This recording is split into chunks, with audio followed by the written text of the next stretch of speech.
back to the PD side on the Mike the New Haven podcast. Welcome back, of course, to what is episode 360. We've been on a 2-week stretch of doing straight FDNY shows, which was fun. The previous episode was the Milestone Volume 70 of the Best and the Bravest, featuring former FDNY paramedic Mark Peck, who worked in New York City EMS pre-merger with the FDNY in 1996. And also post-merger until he retired in 2005. So a lot of fun shows lately, but we're getting back to our PD roots. So because we haven't done a PD show in a bit, we got a great guest for that tonight.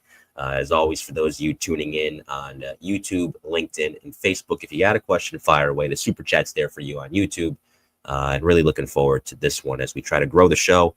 And the march to 400 begins. We are 40 episodes away from that milestone number. I won't keep our guests waiting too long. Of course, I got one half of the Finest Unfiltered on last year when I had the great conversation with Lieutenant Eric Dim. The other half of that podcast will be coming up shortly. But as always, you know by now, Billy Ryan and the Ryan Investigative Group. Let's roll the ad.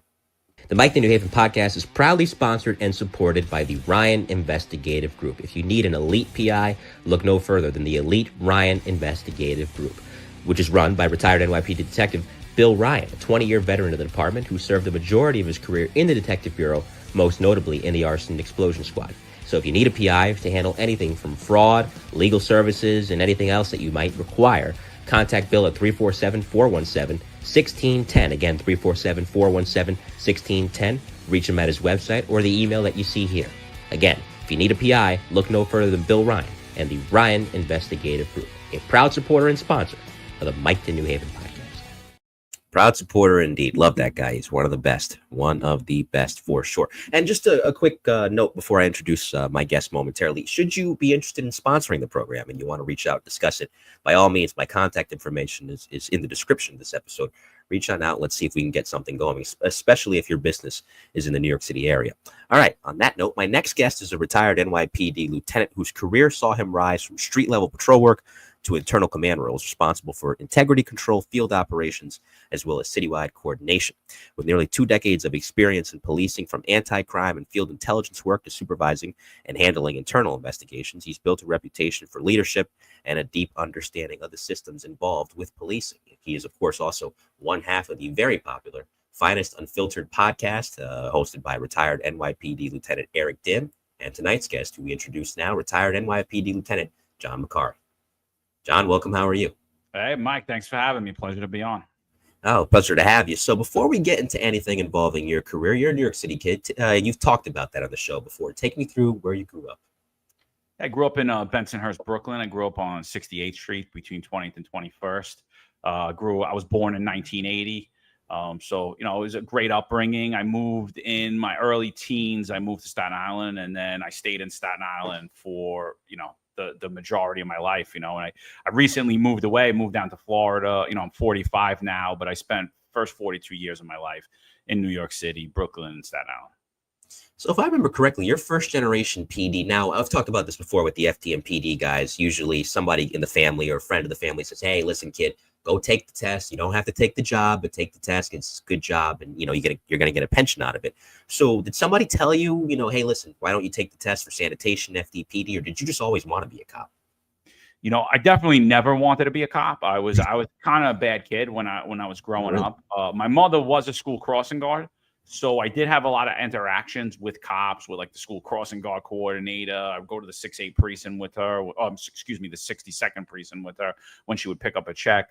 And, so I was familiar with cops. And being a kid, I remember saying to my mother, like, oh, I'm going to be a cop when I get older. And she's like, you're never taking that job. That job's too dangerous. I want you to do something else, And so I had gotten in trouble in my teen years. I'd gotten arrested twice. I've gotten numerous summonses, things like that. It was during the Rudy Giuliani era, the broken windows theory of policing, where it was a real crackdown. New York City was a city of crime, and I watched it transform into like this safe metropolis. And during that time, I grew up, I matured, I was working, and I just got a letter in the mailbox one day to take the police exam. And my older sister, she was dating a cop. And so I called my sister and I said, I was like, the police department just sends you the invite to go take the test. She's like, no, I signed you up. Just go take it. So I was like, all right. So I was like, you know what? I was working. I was like, you know what? I could probably do that job. It sounds like fun. Then I start thinking about it. I'm like, you know, it's a scary job, but I sign up, I take the test, I go through the motions, you know, I'm honest with them during the whole through the whole process of my history and all that. And next thing I know, about 6 months later, I'm a police officer. I'm getting accepted into the police academy. So take me through this because it's an interesting time. We'll get on to you and we'll get to you getting onto the street momentarily. But Police Academy, I don't know how it's run now, but back then I know it was no joke. So getting on, I mean, a little bit of the classroom you're getting because you have to learn police science, but there's also the PT and there's also heavy amounts of training involved to be physically capable to do that job. Take me through what that academy experience was like. Was it intense? Was it a mixture of the two? What do you remember most about it? You know, I was always like a physical kid. I was always working out. I was always playing sports. So like going to the academy for me was hysterical. I felt like I was getting paid to be back in high school. Because it was just, I was like, wow, I'm getting paid to work out and learn and be educated, you know. And I'm there with a bunch of clowns and you know, having a good time, like all kids like me, you know, kind of like no direction. Then next thing we know, we're cops, and it was kids from my neighborhood. There were kids from the other neighborhoods. There were kids from Brooklyn that I knew. So it was like it was a really good experience. Was the training intense? Absolutely, it was intense. Absolutely, it was something that I think anybody could get through, but you had to be dedicated to get through it. You know, I was always at a little higher level of athleticism than most people, so it didn't really, it wasn't, I wasn't really different from my normal life. I would go from the academy, running, doing push-ups, doing all that. I would leave the academy, I'd go work out. I'd go to the gym. So like, you know, like, and there were a lot of people like that, but I witnessed during that time a lot of people come in that really didn't have that same type of knowledge of working out, learn how to work out, and actually transform, going from be overweight to skinny. And I really saw people transform physically, mentally. And I think that the part of the academy that stuck out to me, and I liked it because I'm humble. I stayed humble, you know, and like the yelling, the screaming, the desensitizing of you. And I took it well. I never like, I always laughed about it. You know, I kept a straight face while it was happening, but I would laugh about it after, you know, and I really enjoyed the academy experience. I thought it was great. I was like, this is awesome, man. I'm getting paid to like study and work out. I couldn't ask for a better job to start with, you know?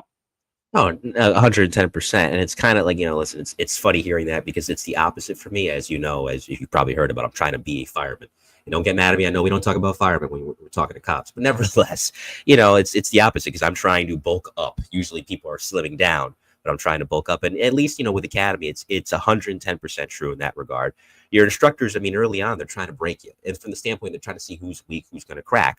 But then again, you get to know your instructors after a while, and it's almost like you're talking to two different people, you know? It's only meant to, I mean, again, you've heard it said a million times before, and Eric can relate to this because he went through it both with the PD Academy and the military, break you down and build you up. Yeah, no, I mean, like, you know, my gym instructor, he swore he knew me from the neighborhood, but I didn't know this guy from a hole in the wall. He thought I was somebody that I wasn't. And so, you know, he gave a speech in front of the academy one time, and he's like, you know, you're not going to be out there you're a cop now. You're not going to be out there on the street in 18th Avenue getting into fights and bars like Macari over here. And I'm like, what the hell is a classroom filled with 100 cops? And I'm like, who does this guy think I am? And then he would just always drop me. Macari, give me 100. Right. And then one time he kept me in parade rest. I don't even know how long it was, but it was it was to the point that I was like shivering and shaking, and I was just had a pool of sweat, and I didn't want to break. And he was like, look at you. You're not as tough as you look. And I was like, oh, thank you, sir. You know, thank you, sir. And he's like, oh, yeah. And he just kept me there forever. And, you know, like I think a lot of people would have felt like that adversity and been mad about it.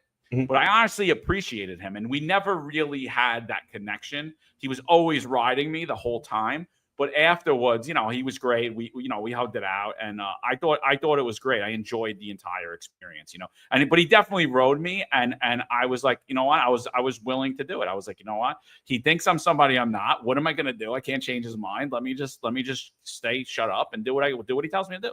Yeah. And I mean, internally, he's probably thinking, yes, this guy is going to be good once he hits the streets. Because even though they're trying to break you in that moment, internally, that kind of response, that's exactly what they want. That's exactly what they want. And so you get out. And what's interesting is I really enjoy talking to people because it's always fascinating on this program.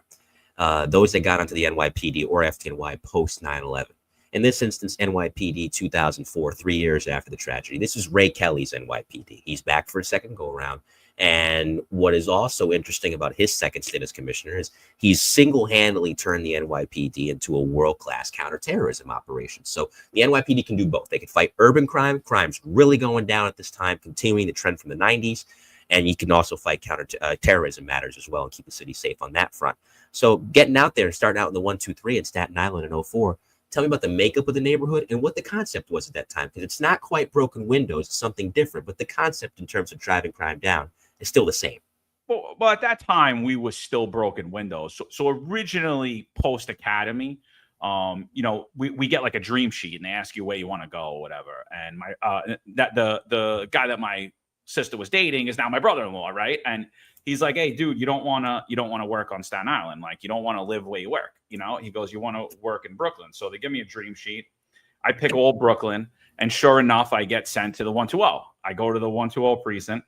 And when I get there, they give you two options. They're like, do you want to go to field training or do you want to go to impact where we're going to teach you how to summons people and arrest people? I volunteer. It was the last time I volunteered for anything because what I came to find out later is that I belong to the borough. But what I did was I went into Operation Impact. And what Operation Impact is you go into the high crime neighborhoods, right? And you're out there and, it wasn't the best format because we didn't have a lot of seasoned guys overseeing us. But what happened was while we were there was a couple of anti-crime guys that got a little jammed up. And so they wanted to humble them a little. So they took them out of anti-crime and they made them our field training officers. So it was honestly, my class in particular got like really great training from really great cops. And what we would do is go out there and enforce minor crimes. We were operating under the broken windows of policing. We were taught on how to know who the criminals are, how to study patterns, how to understand what the patterns are, and go after those criminal patterns, whether it's burglary, robbery, shootings, by using minor crimes like people drinking, people smoking marijuana, people littering, people loitering. And it was a great experience. So I did that for about a year. And they sent me to the 123. 123, completely different ball game, right? But I had that knowledge of proactive police work and broken window style of policing. Same thing that I hated when I was a kid, when I was deployed on me. But I understood it better as an adult. I watched what happened to 42nd Street. I watched what happened to Red Hook, Brooklyn. I watched what happened to all these parts of the city. And I'm like, this is why the city is cleaning up. This is why business is coming in here.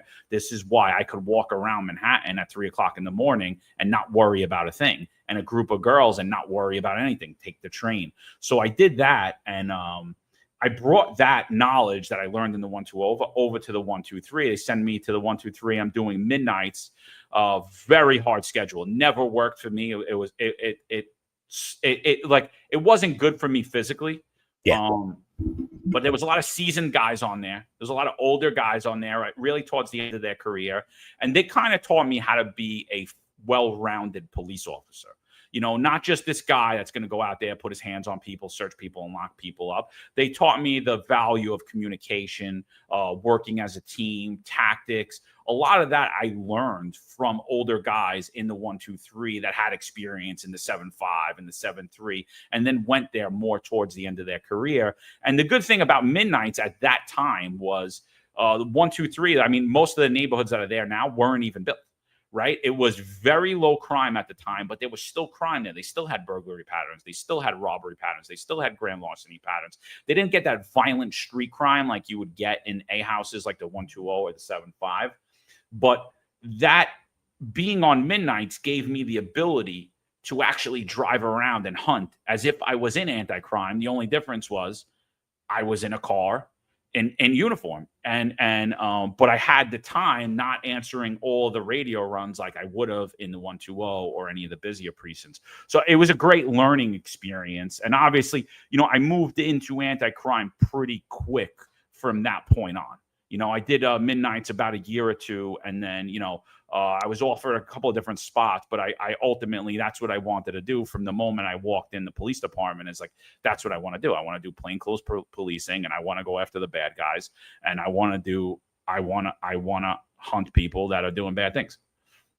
And it's interesting noting, what I meant to say, and I misspoke earlier. I believe the concept was still broken windows. They tried to word it as zero tolerance at the time, but it's still the same overall principle from the 90s. And reason why Commissioner Kelly was so adamant about it is because, of course, in his decades-long feud with Commissioner Bratton, he wanted the credit for the crime drop. It kind of started under him when he was first commissioner in 92, 93. He wanted to kind of put a stamp back on it when he came back in 2002. And this is when anti-crime was really anti-crime. You can change the names of it a million times over.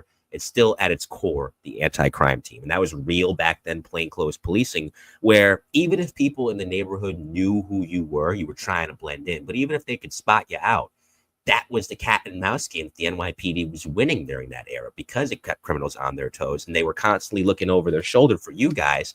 And, when the time was right, you could bust them. Because here's the thing. When somebody's on the corner loitering, this isn't always the case, but majority of the time it is, chances are they may have a gun on them. Chances are they may have drugs on them. Even if none of that is on them, you stop, you question them, you get an ID, you run it back. Oh, they got an outstanding warrant for crime. Insert crime here. That was something that, again, it targeted the recidivist. It targeted those who were routinely out there as bad actors. And as a result, it kept those who needed to be on their toes. And it allowed exactly for, like you said, the innocent residents of the city to be able to enjoy the city, which they should be able to do. If you live there and work there, why not enjoy it? No, yeah, it was. Honestly, to me, it was the biggest privilege in the world. I'm kind of glad that I got sent to Staten Island after a while, because I was like, you know what? It did stink a little bit, like being a cop, but I was always used to adversity as a kid. So it wasn't really a big deal, like seeing a guy locked up in the mall the next night, or going out to a bar and seeing somebody that I locked up or had stopped. So I was always used to adversity. But I really felt it was a privilege being in my neighborhood and then really being able to help people in my neighborhood, right? Like somebody's breaking into your car, somebody's breaking into houses. I had a real vested interest in getting these people, not because I wanted a medal or I wanted my name out there or anything like that. I just felt like it was honestly, it was like a vocation. It was like a calling. I was like, you know what? I have the privilege and the opportunity to do this. What would I expect a police officer to do in my shoes?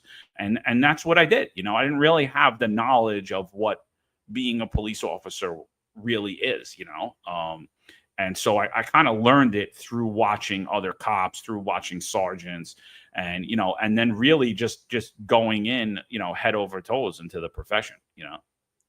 Of course. And what I will ask you about plainclothes, and we're talking with John Macari, retired NYPD Lieutenant, one half of the Finest Unfiltered podcast here on the Mike to New Haven podcast, is tell me about, because you got to know your area. These are high crime areas for the most part. These are impact areas. Tell me about, blending in, where you don't want to make it too obvious, even if they can kind of spot you out and they know who the usual players are, being able to blend in and maintain that element of surprise that made anti-crime and before that street crime so effective back in the day. So listen, being a street kid, I was always able to point out like who's in plain clothes, right? We used to call them narcs or undercovers, whatever. I was always able to spot out who was a cop and who was not, right? It's pretty obvious, right? You see the guy in camo shorts and jersey. I don't know what they wear today, but like you would be able to point them out. They're driving a big boat car, Crown Vic or Chevy Impala at the time. And so I was very cognizant of that as a plainclothes officer. At one point in my career, we were driving around in a maroon Crown Victoria. Everyone and their mother knew who we were. Exactly. We worked at nights though. So like how did like we blend around driving around? We would do this stunt and probably annoys people. And I'm sorry if it's ever happened to you, but we would put the brights on. We would drive around with the brights on. So you couldn't make out the shape of the car. You couldn't make out the shape of the headlights. And then on top of that, we got out of the car a lot. So if I saw you hanging out, I'd go park 4 or 5 blocks away, walk up. We'd be hiding behind cars, watching, seeing what you're doing. Are you breaking into cars? Are you using drugs? And there was a lot of deception to watch and observe what was happening. We've caught in like my specialty was like I caught kids breaking into cars. I can't tell you how many times. That's basically how we did it. Like we solved many like citywide and borough patterns. That's exactly how we did it. It wasn't through being in the car. You know, when we drove around, sometimes we were in the car. We had those brights on to confuse people. But the minute we saw somebody that didn't look right, you got to think now, I'm in Staten Island. It's 2:00 in the morning. Nobody's out. Right. So it's us and the perps, right? So they know we're out there. They hear your engine 2 blocks away. They're running. You know, it has that significant engine, a Crown Vic, or even the Impala. And there's been plenty of times I've stopped kids and tried to do them the favor. I'm like, listen, I know what you're doing. Get out of here. Like, don't do what you're about to do. And then, you know, and then I went around the block, observed them, and I watched them either break into cars, attempt to break into a house, rob somebody, whatever it is. And, you know, that was through that type of work, but also driving around, you know, knowing what crimes are happening and what they're taking in the precinct. Like, what's your main problem? Like, well, you know, what happened over the weekend when you weren't there? What happened the night prior when you weren't there? And knowing, all right, I had a cluster of burglaries in this area. What am I going to do? First thing I do when I get into work, I'm going to start observing those locations where those burglaries are.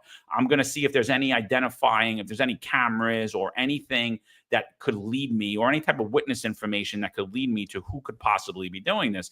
And, you know, just a quick example of that is, like, I came in over the weekend and I did what I would do every day. I would run all of the complaint reports. We call them 61s in the NYPD. I would run all the complaint reports for the 2 days I was out. And we had a cluster of burglaries. And so watching the cluster of burglaries, they were all in a very tight-knit radius. So I was like, all right, let's go to the first house that happened to. When I go there, I see out of the side apartment, this kid walking out of a side apartment and 2 kids in a car. And I'm like, do I watch him or do I just take him? Did this kid just break into the side house where the house was already broken into? And I stopped him immediately. I stop all the kids immediately as the kid he's about to get into the driver's side. They're parked on the wrong side of the street. They're double parked on the wrong side of the street, facing the wrong way, right? So I have them for double parking at that point. Now, when I roll up on them, they're nervous, but not that nervous. But when I look in the center console, there's gold coins and there's jewelry and there's all this other stuff right in the center console. Now, one of the complaint reports that I had read is they stole, is that gold coins and jewelry were missing, like these significant gold coins. So I immediately get on the horn with the detective squad. And the detective squad's like, you should have stayed out of there. I'm texting them the photos. They're like, that's not the coins, you idiot. Why are you in our area? Like, you shouldn't have been there. What are you doing? And now I'm like, oh man, I got this kid stopped. I got all these kids stopped. They have all this jewelry on them and I don't know where it's from. And I'm like, yeah, you know, I have them all separated. And I'm like, bro, where's the jewelry from? He's like, and the kid's like, I just broke up with my girlfriend. I just took it back from her. Like, totally lying, but not shaking, not nervous or anything. And just luckily, as I'm sitting there, 911 call comes over. And, and, you know, it was a garage door was broken into, like, right around the block from where we were. And then winded up, you know, the one kid winded up confessing, and we closed that whole pattern of burglaries over the weekend. And that's kind of the work that I enjoyed doing. Like, that was my favorite time in policing, is like doing anti-crime. I mean, because you really do see an impact, and you know, on the other end of it, you get people back their things, right? Like, I had woman, her wedding ring, her grandmother's wedding ring, and I'm able to give that to them, and you know, and like that's impactful. You know what I mean? That sticks with me. That stuff. Oh, of course. I mean, and I say that I say this lovingly. The guys that are working plain clothes, and even the guys in uniform that are active and get out there, like Sal Greco, who we've interviewed on the show before and talked about his career, those are the grunts. Usually grunts has a negative connotation. Not in this instance. The grunts of the NYPD, those are the ones that are really holding the city together. Because without those guys and gals being as active as they are, what do you have? Well, you have a city in disarray. And again, it takes, listen, they often say you need more guts than brains to be a police officer. I guess the same is true of the fire service. But in this instance, you know, listen, brains helps, because even if it wasn't those specific kids, look at that. A pattern was closed right then and there. You knew something was up, even if it was out of your area, even if it wasn't the coins, something was up. You weren't going to let them go until you found out what that something was. And look what came out of it. Quality arrest.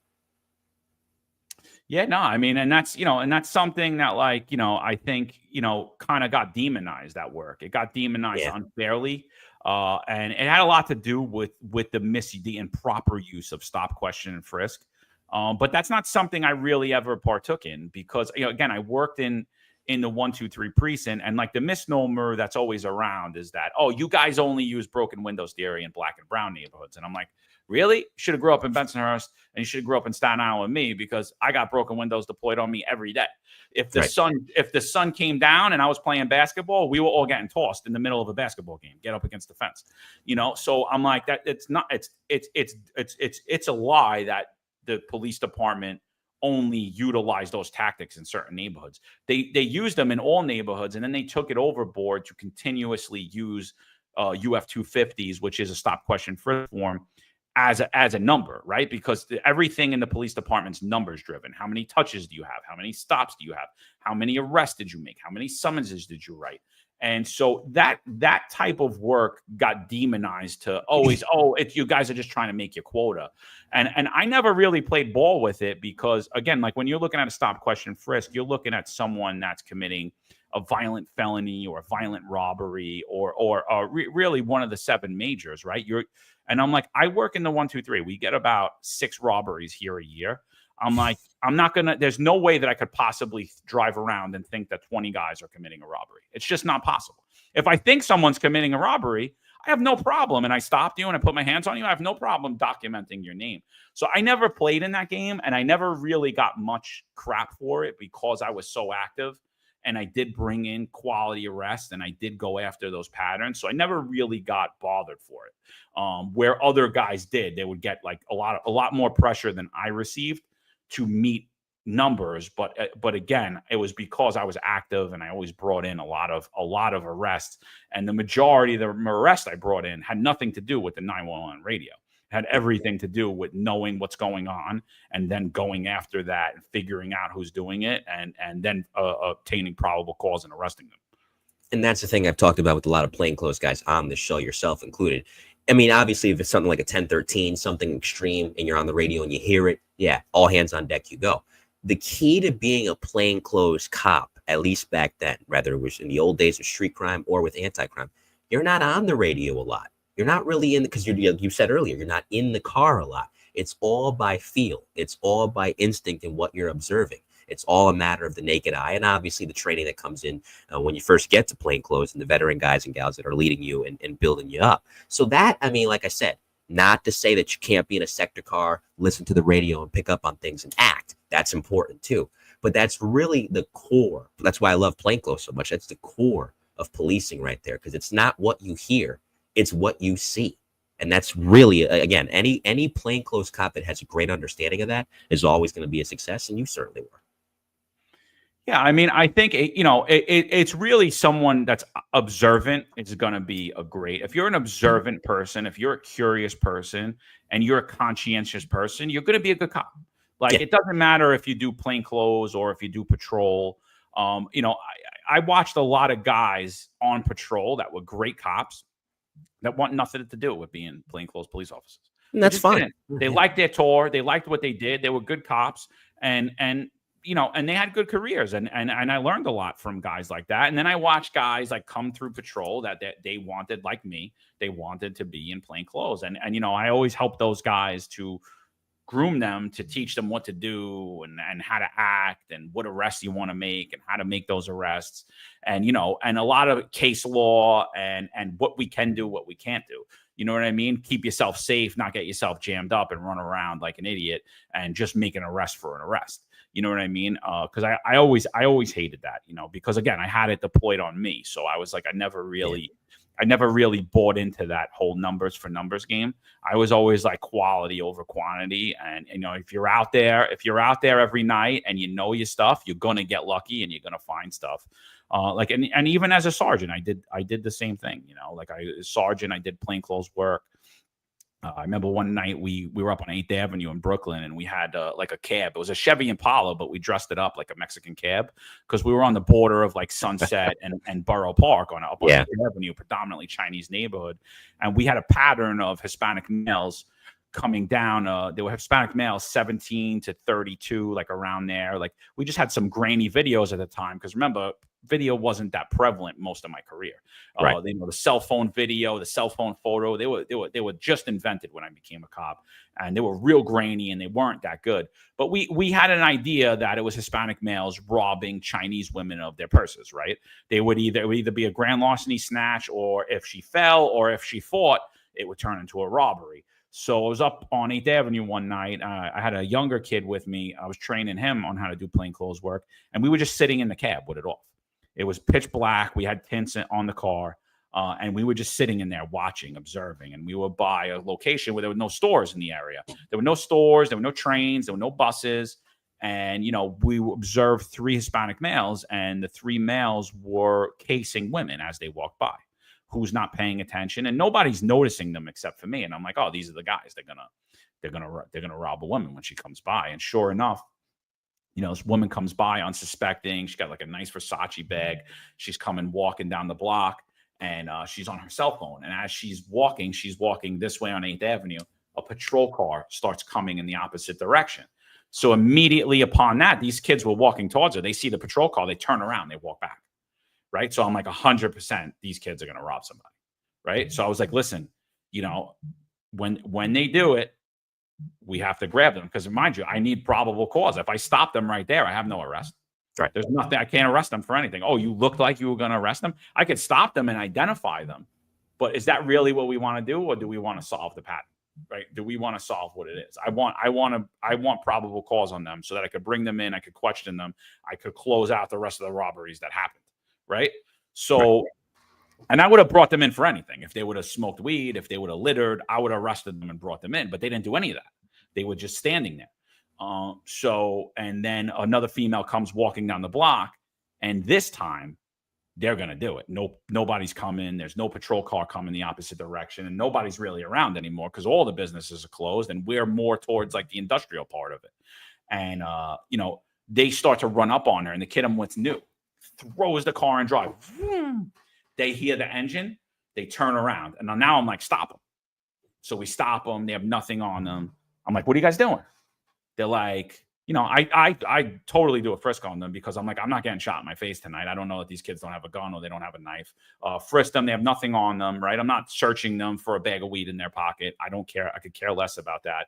And it's not. Although like I said, I would lock them up for something like that because I know what they're doing. I know what they're doing. They're not there to smoke a joint that night. They're there to rob people. So when I question them, they don't even know where they are. I'm like, what are you doing here? Oh, I'm waiting for my friends. And I'm like, where's your friend live? I'm like, where are you right now? Don't know. Kids live in Harlem. I'm like, listen, I know what you're doing here. They break down. They're crying. I take their names down, give it to the squad at that point, do a UF 250 on them, which is a stop question frisk form.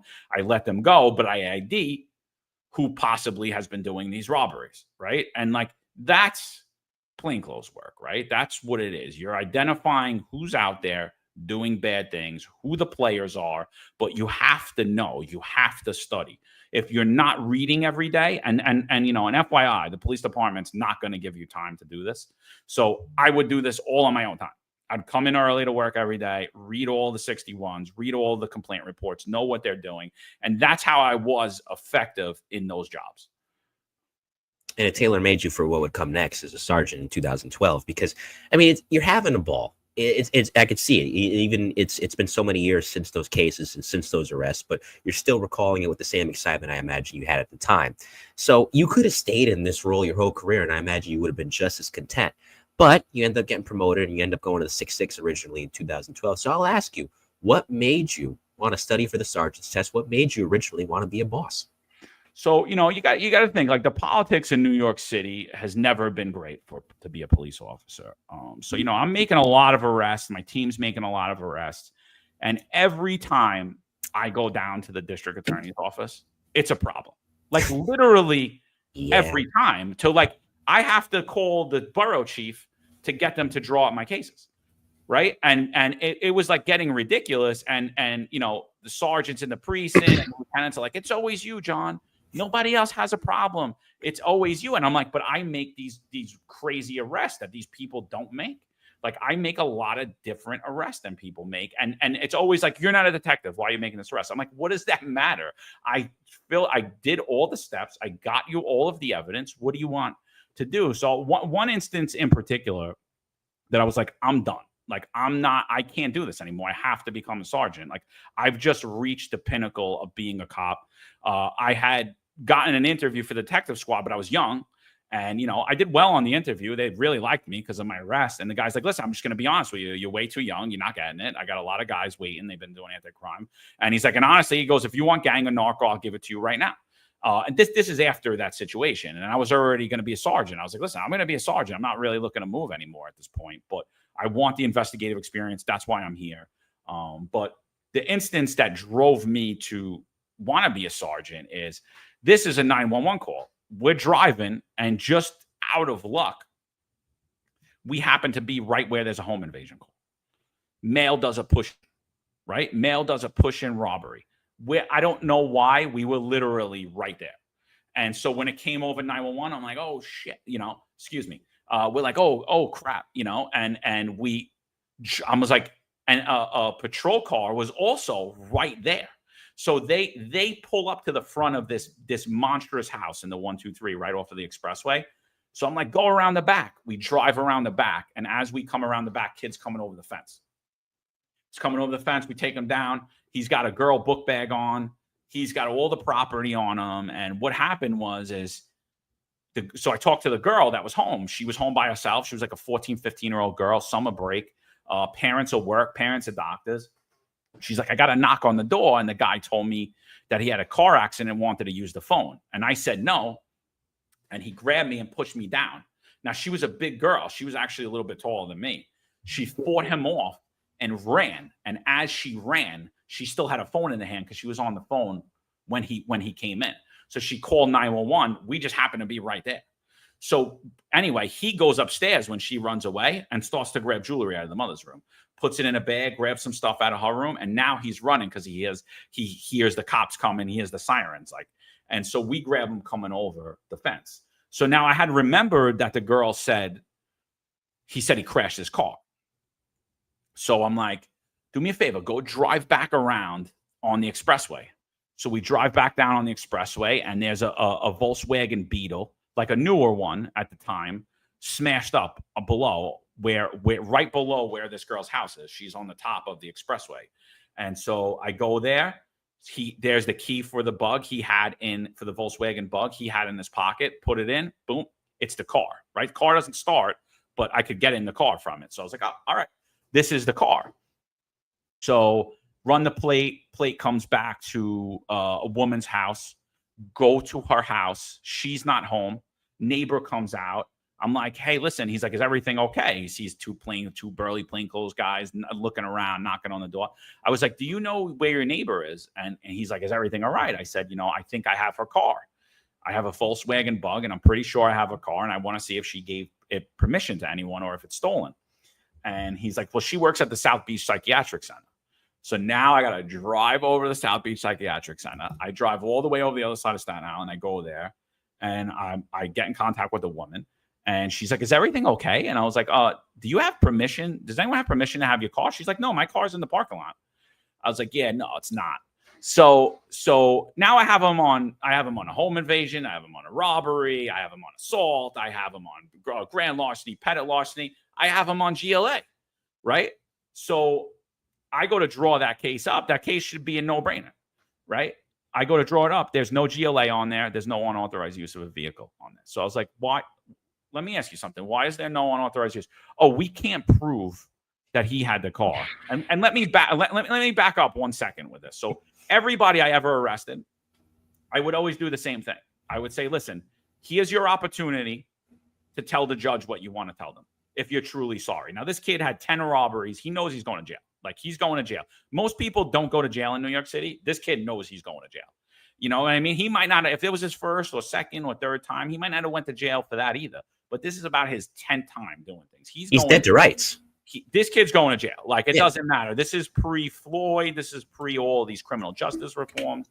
He knows he's got a problem. So I would always say the same thing. You this is your opportunity to tell the judge. I'd read them their rights. I'd read them Miranda. I'd have them sign off on Miranda, and I'd give him a pen and paper. And he writes the whole thing. My mother sent me to rehab. I went, instead of going to rehab, I smoked angel dust. I walked around the parking lot. I found this one car open. I found the key inside the car. I stole the car. He admits to the GLA. So I'm like, I have a confession. Now, the bureau chief for the DA's office is like, how do I know that you didn't put a gun to his head to get him to confess to that? And I'm like, you got to be kidding me, man. I was like, this is ridiculous. I was like, you're drawing the GLA up. He's like, I'm not drawing it up. I was like, you're drawing it up. He's like, I promise you I'm not. I was like, I promise you are. And this was like constantly what I would deal with. So like I would deal with this every time I made an arrest. And so, end of the day, they wind up drawing it up. But it was a constant fight. And even that day I had I had drugs on him. He had all this stuff. I'm in the middle of vouchering everything, right? Like I have a ton of stuff. And every time I would ever go up to the desk, like I would do search warrants, get drugs. I was proficient in vouchering drugs, like very proficient. And as a sergeant, I was a stickler for vouchering drugs because I was like, I understood that prisoners and property will get you jammed up on this job. It has to be perfect. Yeah. Right. So I understood how to voucher drugs because I did it every single day. Even the days I didn't make arrest, I would voucher drugs. And every day I would bring it up to the desk. The desk officer would be scared to sign off on my drugs. My anti-crime sergeant was a great guy, but he was always in the wind. So he would always leave me. He was supposed to be there to sign all my stuff, but he was always out gallivanting around. And I was always left to deal with like the younger sergeants who were on the desk. And they would never know how to sign on. They would be like, is this right? I don't think this is right. And they're looking. And then that one day I was just so fed up. I was like, I can't take this anymore. I have to study. I have to be a sergeant. There's a test already announced. And that was it. I just studied every day after work, about 4 hours a day. Plus I attended 2 different classes. And then even at break at work, all I did was like flip cards. And I was like, I have to be a sergeant. Not one for the money, but 2, because I've grown past this. I just can't do this anymore. Right. No, and I don't blame you. Real quick, I'm happy to see him in the chat. I haven't seen him in the chat in a little bit. Scott Wagner, retired NYPD detective, originally with the New York City Housing Police, was also a member of hostage negotiation. Good to see you, my friend. Makes my heart happy to see you. I hope all is well. We'll have to catch up soon. But no, I don't blame you for that frustration because it's like, listen, I remember something Billy Kennedy told me. He was a sergeant in the NYPD Emergency Service Unit. Again, same concept. You're tired of dealing with it. You might as well become it. Not because you're going to imitate the same pattern of behavior, but because, listen, you know what aggravates the hardworking cops. You want to put yourself in a position as someone who can relate to them, where as the boss, since you know what ticked you off, now you won't do it. Now you'll be able to have a greater control over these things and be able to help the cops who have the same philosophy as you and operate the same way you do. And I imagine even if you were a stickler, your cops loved you for that. No, yeah. I mean, everybody I ever worked with, even the guys that didn't love me at first, always, till today, they still love me, because like when I did come in, I brought that same mentality when I went to Brooklyn. Now, everyone's like, oh, you have a rabbi. That's how you got to the 6-6 precinct. I don't know anybody on this job. I didn't know anybody on this job. I knew the people that I worked with in the 120, and I knew the people that I worked with in the 123. And a lot of people that I worked with or worked around during that time liked me. They took a liking to me. Like, all right, this guy's a hard worker. If somebody in narco was having a problem in the 123, they called me. If somebody in the 120 was having a problem in the 123, they called me. So I was like the go-to guy.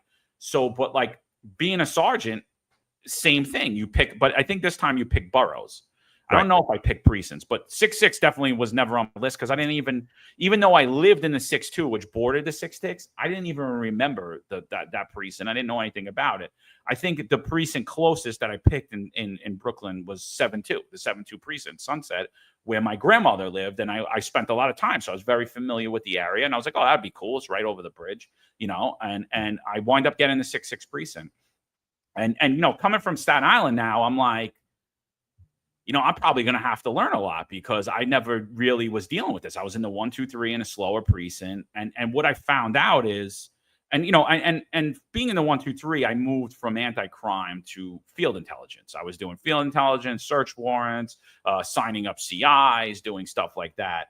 But what I learned is I still thought that I was going to be back because now I'm going to Brooklyn, And so, and you know, it's just the unknown. And when I get there, I'm like, wow, I know more than all these sergeants. Like, you know, and it's not a knock on any of the guys, but like as far as like proactive police work, I understood how to get things done. And Yep. then I took that into being a patrol sergeant right away. I was on 4 to 12s, again, for a very short time.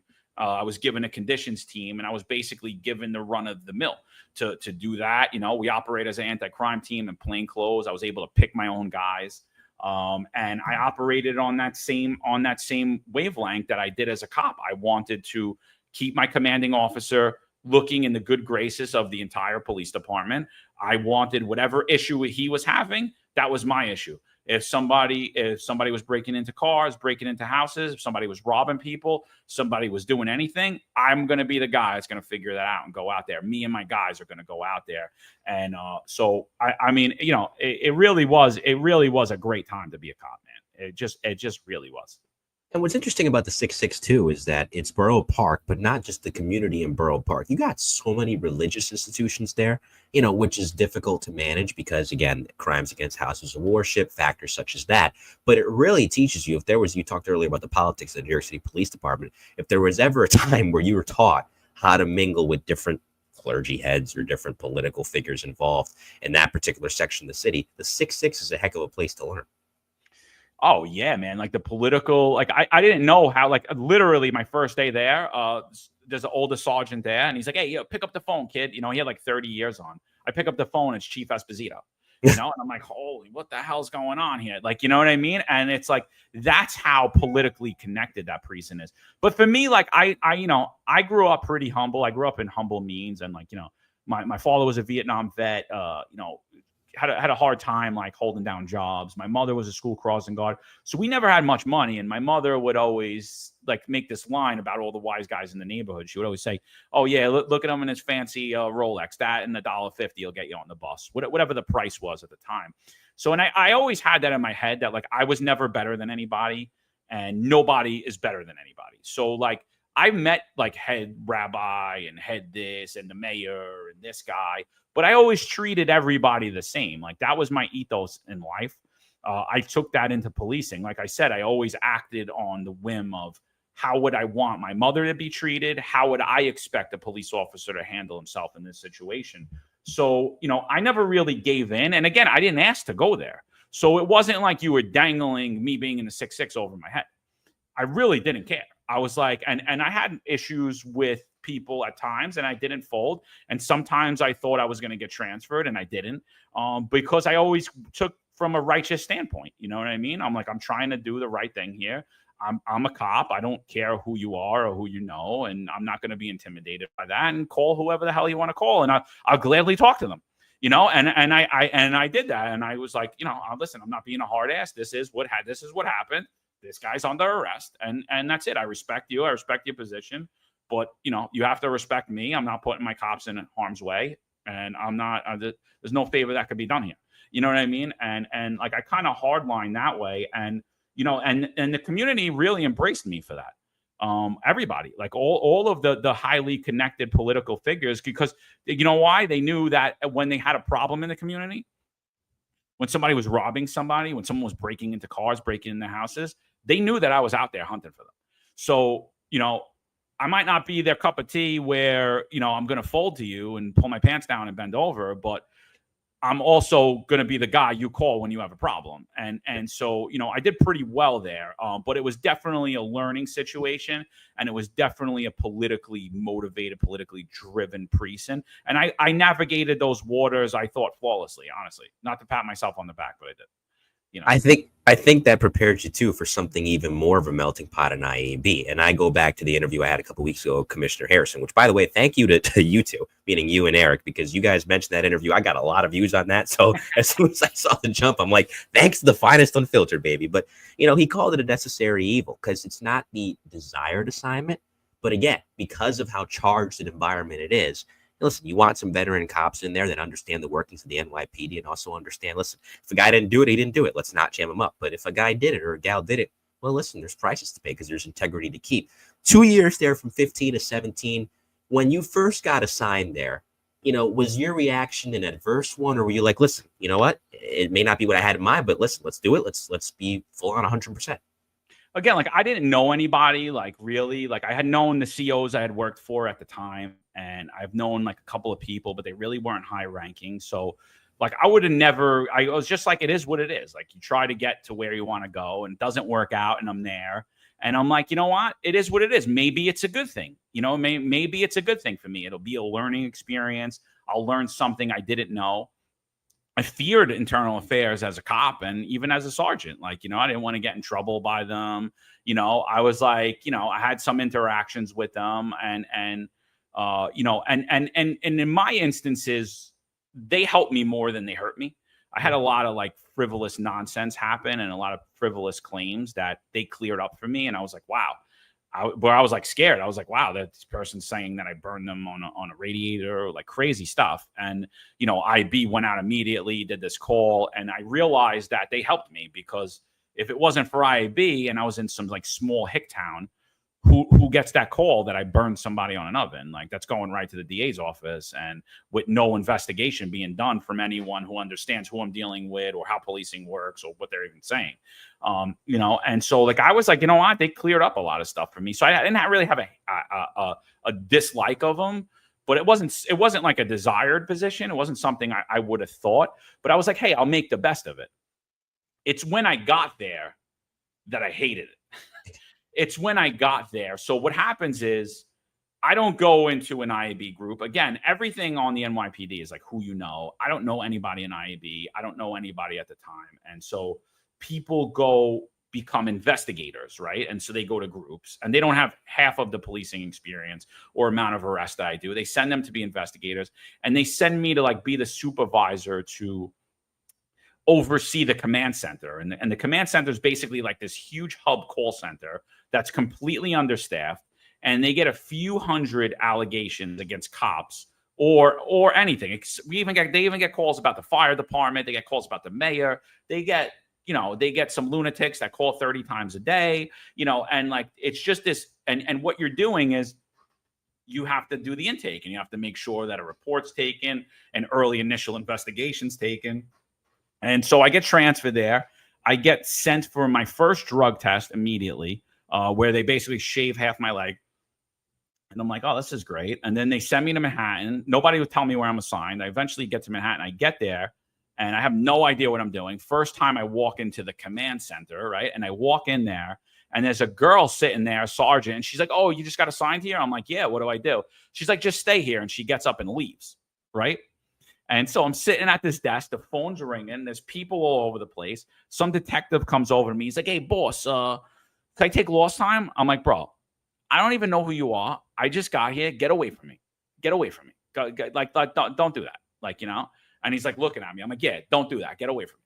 Right. And so he goes, sits down, and this like tall, scrawny guy comes like walking in the command center, screaming, what are you doing? He's screaming directly at me. And I'm like, all right, this guy's got to be pretty high rank. Everybody in here is petrified, right? And so I'm like, I'm getting screamed at. I'm starving. I haven't eaten anything. I just got my leg shaved. I have no idea where I am or what's going on. I'm like, why is this guy yelling at me?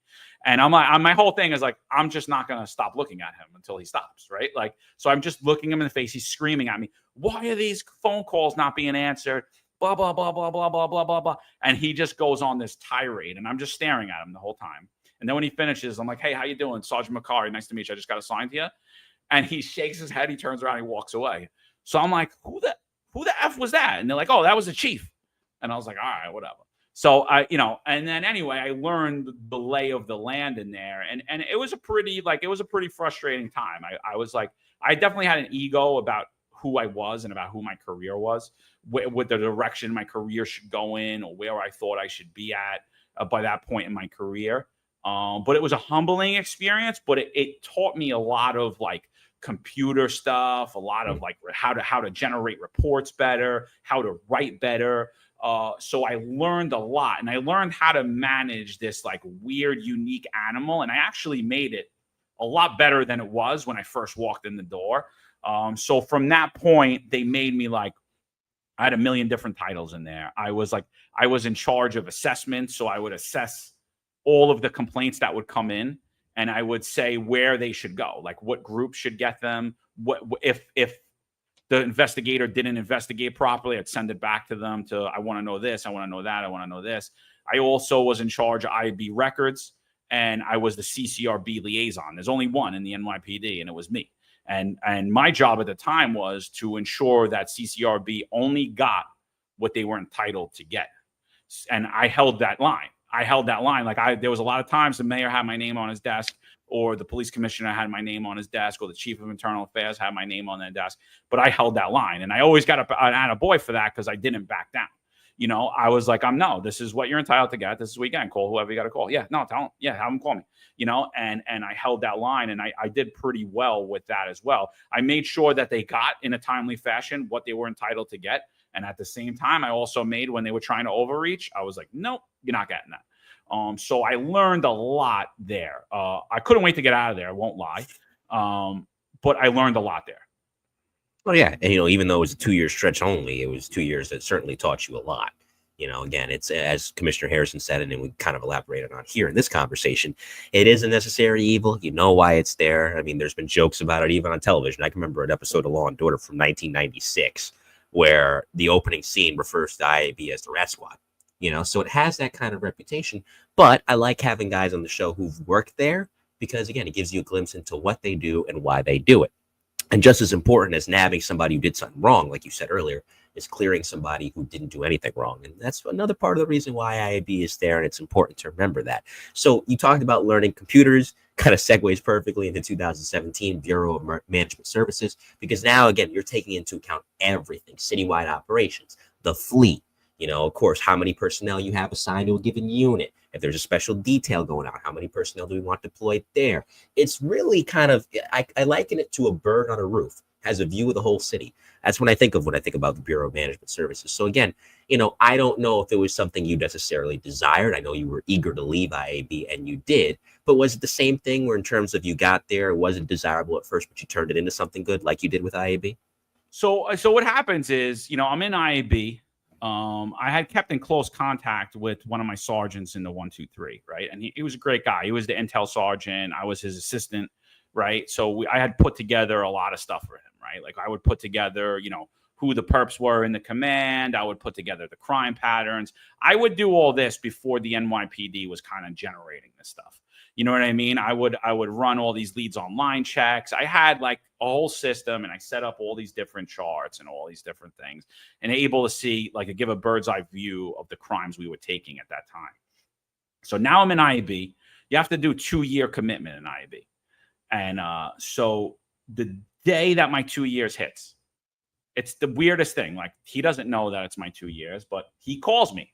I'm late at work again because I have piles and piles of work on my desk, you know, and my old sergeant calls me. He's like, John, do you want to come to building maintenance? They just made me the commanding officer. It's a complete disaster.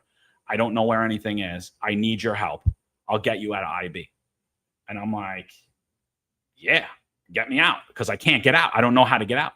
I don't know anybody. Like, you know what I mean? And I'm like, how do I get out of IAB? It's like a whole nother thing. You need a deputy commissioner to sign off on that. So I'm like, yeah, get me out. I'll come over there. You know, I'm like, what do you need me to do? He's like, I need you to do everything. He's like, I just need you here. Would you come? I said, yeah. And he goes, there's a ton of overtime. You got to take home car. I was like, okay. You know, so I go literally, I hang up the phone. I go into my chief's office. I was like, you know, chief, today's my 2 years. How do I get out? He's like, you're not getting out. I put you in for the money. We're going to give you the SDS money. I was like, I appreciate it. I don't want it. I want to go work with my buddy over there, and I'm going to be a lieutenant. And he's like, the test didn't even come out yet. I'm like, well, when it comes out, I'm going to pass it. I said, it hasn't come out yet, but when it does, I'm going to pass it. I'm going to go there for a little while and help him out. And I was like, honestly, I really don't want to be a career IB guy. No offense to you. I said, I did everything you guys asked me. I think I did a great job here.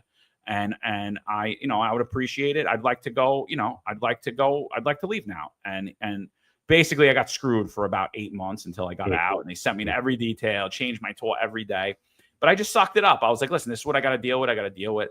And I eventually get over to build and maintenance. And again, another huge learning experience for me. I have to learn the contracts.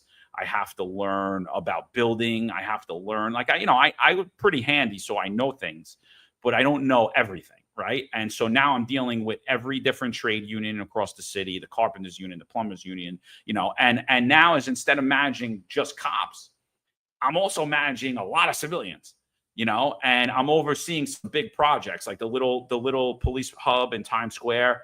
I was a key part of that. I oversaw the changes in all the police ranges and a lot of different projects that, construction projects that the NYPD was involved in. The new precincts they were building, I was in the early phases of it. I was in a lot of the later phases of those buildings I just mentioned because I had just got there and they were already in development. But like the 116 and all the stuff that are just unrolling out now, I was involved in the initial planning and all of that stuff. So it was a great experience. Again, I was making a lot of money. It was a demanding job. People think that job's easy. That's one of the hardest jobs I ever had. You're on call all the time. So like I would go home, I would get home. It was far from my house. It was all the way in Woodside, Queens. I would get home and I wasn't allowed to keep the car at my house. I had to keep the car by a precinct, which was a little far from my house. Good thing I lived in the city, but it was still a ride. And there would be times I'm home 2, 3 in the morning. Hey, the heat's off. I need somebody here. I got to run out. Something exploded in the precinct. I got to run out, and so like it's a demanding job. So I'm overseeing a few hundred facilities, leased facilities and owned facilities. And I'm ensuring that they all operate on a 24/7 basis while overseeing all the contracts, putting them in. And when I got to IAB, when I got to building maintenance, they didn't know how many projects they were working on. So I was like, wait a minute, time out. How many projects does each person have? And they couldn't tell me. So I'm like, where's the central hub for where all the projects are? They're like, there is none. I'm like, are you kidding me? So what I did there was I helped build this system where not only could you put in a work order if you were at a precinct and the toilet bowl clogged or you needed bulbs or whatever the hell you did, I also built a system where every single project manager would put their projects in there and their expenses. So you knew up to date where the project was.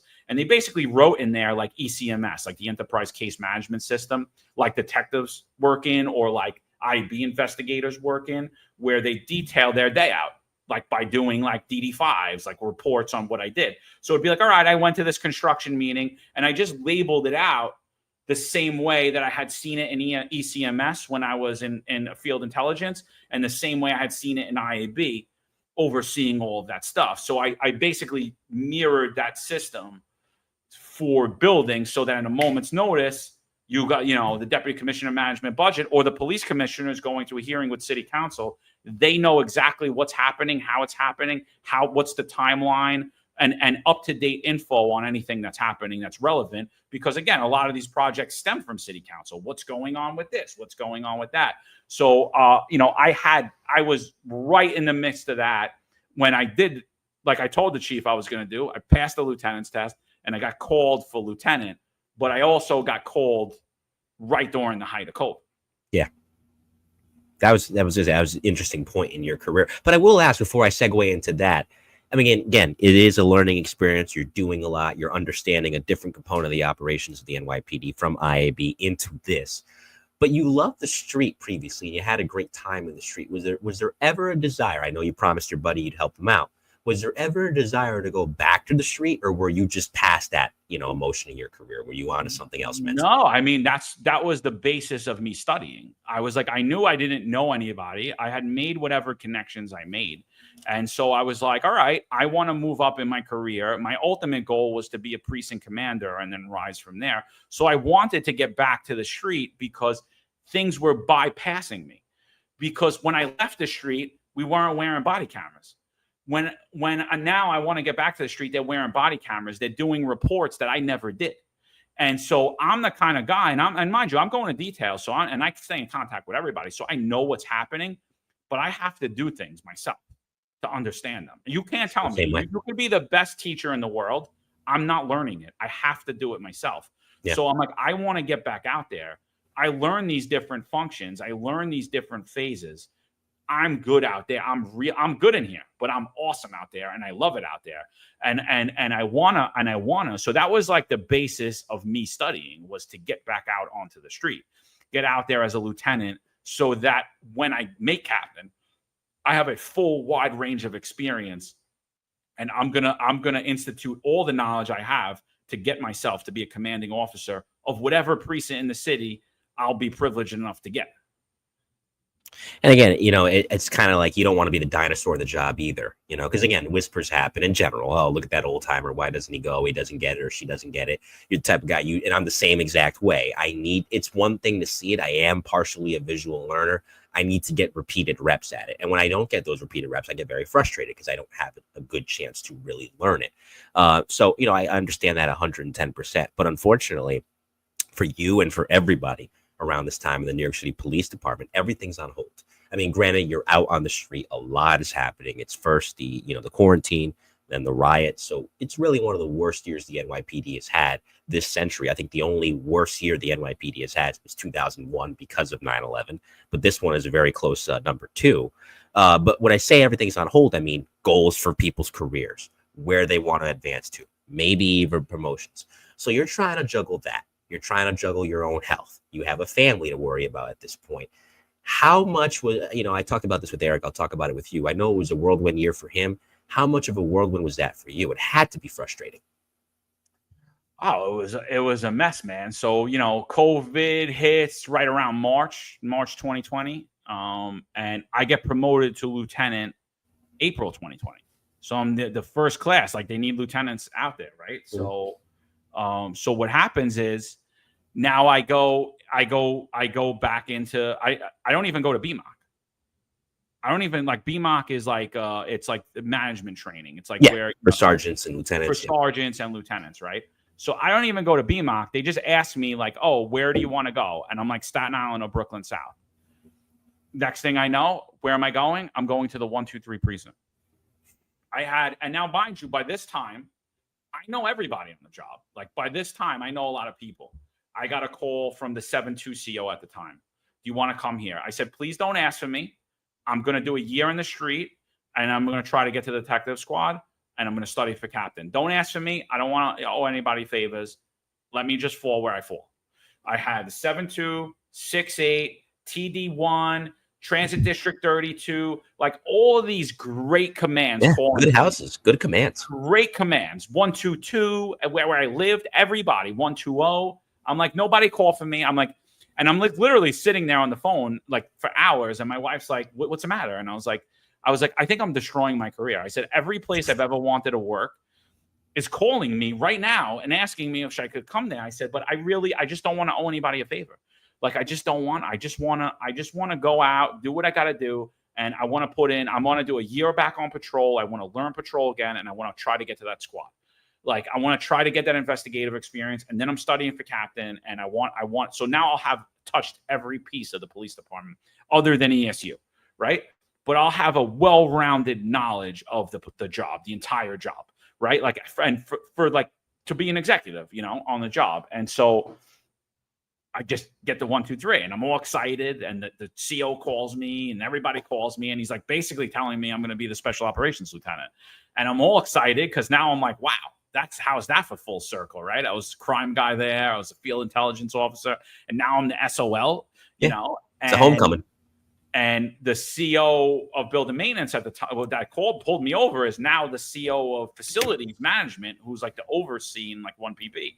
And he calls me and he's like, well, where'd you get? And I was like, I'm going to the 123, bro. I'm bringing all my stuff to my locker. He's like, no, you're not going there. I was like, yeah, no, I'm going there, dude. He's like, no, you're not, bro. He's like, we retained you. I was like, no, I have the orders, bro. I'm going right now. And he's like, nah, you're not. He's like, trust me, you're not going there. He's like, I'm just giving you the heads up. You're not going there. And I was like, all right. He's like, do you care? I was like, no. I was like, well, it is what it is. I was like, what's the matter? He's like, we're in the middle of building this thing. It's COVID, the inventory. He's like, I need you. We need you. We can't lose you. And he's like, as a matter of fact, you're coming to One Police Plaza. He's like, I'm going to put you there as the ICO, but I really need you to do all this other stuff. So I'm like, okay. So I'm driving the 123. I'm still disregarding him because I have the orders. And I get to my locker and all the stuff. And then operations calls me and hey, listen, you've been transferred to facilities management. So, I was trying to get out there and I'm like, it is what it is. It's a weird time in the city. It is what it is. How could I cry about getting as much overtime as I want, making my own hours and having a take home car? How could I cry about that? Not bad. So I'm like, it is what it is. I'm like, I'm like, okay, make the best of it. And I go and I basically finish building out that system that they use today. And that's where I was. So were all those things a hard adjustment? I think everything on the job's a hard adjustment. I think anytime you change of anything that you're doing, the littlest, stupidest thing. Oh, I went from doing anti-crime to I went from being the field intelligence officer, or I went from being a day tour cop to a midnight cop to a 4 to 12 cop. It's always there's little anxiety because you don't know things. There's always going to be a stress factor. But, I think cops are well-rounded people and you have the ability to learn anything. And I think everything is short-lived on the job and you should experience as much as you can and not get pigeonholed into one thing. And, I really have nothing bad to say about the New York City Police Department. It afforded me a great opportunity. It took me from someone who was on the lower spectrum of as far as money is concerned to, I live a very nice life thanks to the New York City Police Department. And it really made a man out of me. And it gave me these skills that I literally feel I could transition into any field, into any aspect of business. And it also gave me the ability. I was always a good communicator growing up in Brooklyn and growing up in Staten Island and just being around such diverse communities in New York City. But it really gave me the ability to become such an effective, great communicator that I could speak to the janitor the same way I could speak to the president of the United States and be respectful and calm and get my point across in a respectful manner.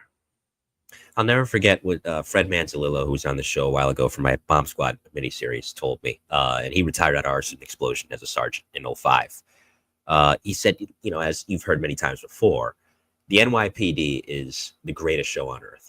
That's the thing they always say. Welcome to the greatest show on earth.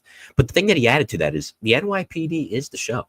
You don't just have a backstage pass. You are the show. And you were a part of that up close and, front and center for all those years. It taught you a lot. It gave you a lot. And, you mentioned it taught you the ability to have the speaking, or it gave you the speaking ability, rather, to talk to just about anybody, which leads us into Finest Unfiltered. A lot went down during COVID. You and Eric had talked about it on the show. And unfortunately, you were forced into retirement sooner than you would have liked to be. But at least on the flip side of that, we have the Finest Unfiltered, which has given us, again, true to its name, a look at the NYPD like we've never seen it before. There's some people who appreciate that, like myself. There are others, and it's well documented who don't. But nevertheless, starting it, originally it was just you. Eric came on to explain his career not too long after he ended up retiring. And the two of you teamed up to create what's become very dynamic. Now Sal's involved. Now Marlon Bethel's involved. But starting with just you, what made you want to get in front of the microphone in the first place? So eventually, COVID transitions, I get sick. I get really sick during COVID. I get pneumonia, almost go out of the picture. When I get back to work, I rush back to work. I go see the district surgeon. They're the ones that'll put you back full duty. It's the first time in my career I was ever out, like long term. I was out almost a month. I was really bad. I went from boxing 5-minute rounds to I couldn't even carry the groceries in my house. I couldn't go up and down the stairs. So like my breathing capacity and my lung capacity had diminished greatly during that time. I sat with pneumonia for 7 days. The hospital protocols were horrific in New York, so I couldn't get any treatment. I eventually did. I healed myself, and I wanted to get back to work quick because my lung function was so bad that I was like, I can't sit in this house. I'm going to die. I have to get back to doing my routine. I have to get back to walking. I have to get back to going up and down stairs. I have to get back to myself because I was very vulnerable after that time. I was always a strong guy. I was always physical. I always felt safe walking around anywhere I did. But at that time, I really felt like, wow, I don't think I could protect my family. And it was a real humbling experience. So, but I wanted to get back. And so I was like, I'm not going to let this hold me down. You know what I mean? I'm going to get back to myself. And so I rushed back to work. And when I get back to work, I go see the district surgeon and they're like, listen, we got to keep you out. You're not good. And I was like, yeah, they're like, you got to go for all these tests. I'm like, okay, whatever. And they tell me at that time, listen, this vaccine just came out. Don't take it. And I was like, why? And they're like, cause you had chicken pox. I'm like, yeah. They're like, you didn't take the vaccine, right? I'm like, no. They're like, why not? I was like, I don't know. They're like, because you had antibodies and you have no need for it. They're like, we're telling you not to take it because you just had this really bad. More than likely, you will have an adverse side effect if you take this. And I'm like, okay. I was like, makes sense to me, you know? And then next thing I know, a few weeks later, I'm being told that if I don't take it in 7 days, I'm going to get fired. For the first time in my career, I went from being a good soldier to saying, wait, you got to answer this question for me because you just told me all these other things and they couldn't, and basically forced me out of my career, right? So instead of being fired and terminated, I just said, you know what? I'm going to take an 18-year retirement. It stinks. Wasn't what I planned it to be, you know, and I basically, you know, I moved my family down to Florida at the time, and I started a transportation business to feed my family because my pension check wasn't going to kick in for 2 years, and it's greatly diminished. So all my plans, my hopes and dreams went up in flames in about 7 days. But it is what it is. So, you know, weird thing, you know, like, so I'm home the first day when I retire from the police department, literally in shock, and my phone rings, and it's Fox News. And I'm like, what's up? And they're like, hey, do you want to come on and talk about why you're retired? And I'm like, I don't think so, you know? And then I sit there and I think about it, and I'm like, wow, there's like thousands of people in my profession and across the city that will never be given this opportunity. And I'm going to be a coward and not say anything. So I called them back. I was like, you know what? I want to do it. But I had known, you know, it's well known in the police department. If you ever speak out, you know, that's it. You're ostracized. So I knew that I was basically blackballing myself from the police department. But I'm like, you know, I already lost my career. And, you know, I have a lot of faith in God, and you know, and I pray I pray to Psalm 23 every day. And there's a line in there where it says, you know, he prepares a table before me in the presence of my enemies. And I'm like, talk about preparing a table, you know? And so, you know, so I go on Fox News and I speak my truth. I speak what happened. I tell what happened. You know, I tell that it's discriminatory, what they did, and why I lost my career. And so, and then Fox News kept calling me, and, you know, I was good to go on there and talk about Alvin Bragg and all this stuff. But when the height of the exodus comes, when people like Marlon Bethel get terminated, Intel detective gets terminated for not taking something that he also had the antibodies for, never given due process. They want me to talk about the exodus, but they don't want me to bring up the mandate. And the mandate at that time is the number one reason for the exodus. We're losing 1,600 cops, so, you know, of all ranks, cops, detectives, sergeants, lieutenants, even some inspectors, even some people like big up there, but they stayed quiet about it and I didn't. And I was like, well, I'm not coming on. I'm not coming on and not talking about it. So either you're going to have me on and I'm going to tell what's happening, or call somebody else. And they called somebody else, and I vocalized that, and I'm not going to smash him here again. But, you know, they called someone else, and he went on, and he never mentioned all the people that were being forced out of their careers and terminated over this mandate, which was the initial part of the exodus. And at that time, that was the main. So I was like, wow, I can't even speak to anybody. Like, I'm being demonized by the New York City Police Department. They're telling everyone I'm a conspiracy theorist because I asked a question and I pointed out that they're violating New York State human rights law. I violated out that I basically labeled out how they're violating their own policy and how they're violating the First Amendment. And the Civil Rights Act of 1964. And I know that specifically because I was a lieutenant and I had to deal with these religious accommodations and I needed to know the law. I was in a very unique position where I had about 700-800 people underneath me. And I had to know all of this law, this case law, and what we would do and the procedures. And I knew it all. I knew it better than the people that they had approving or disapproving it. So I spoke that out, and I'm being painted as like I'm a tinfoil hat maniac. And I'm like, wait, I'm this anti-vaccine nut. And I'm like, everything I'm saying is factual, and I'm asking questions that you won't answer. And now even the people that I believe align with me, which is Fox News, I'm like, wow, they're trying to silence me as well.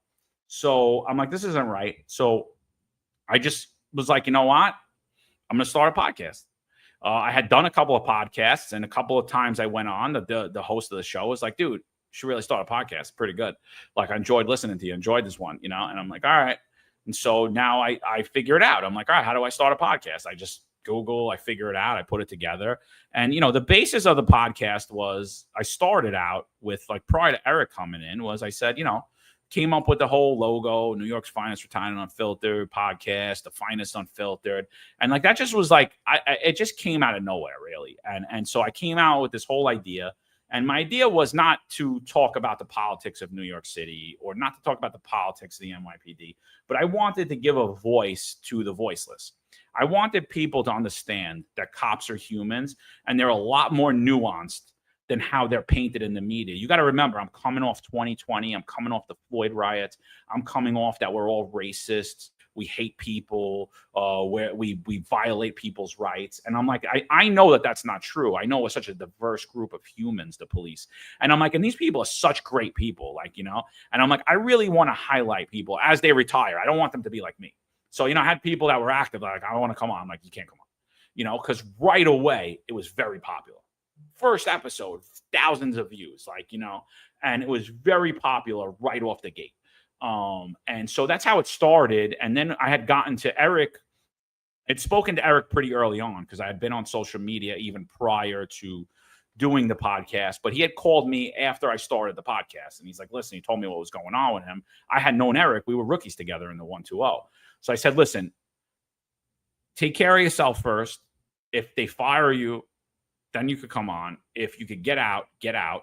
And retire. And when you retire, you could come on and you could tell your story. And so, you know, we did that. We did a 2-part episode of that. That went pretty viral, his episode. A lot of media write-ups about it. A lot of, you know, reports all over the city papers and stuff. And that kind of went national around the country.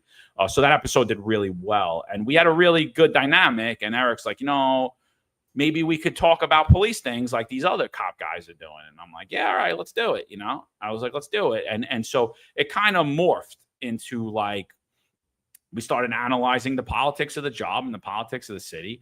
And I'm a pretty vocal person. I've always been. I'm a respectful person, but you know, I say a lot of things that, you know, it smacks some people in the face because it's harsh, but it's the truth.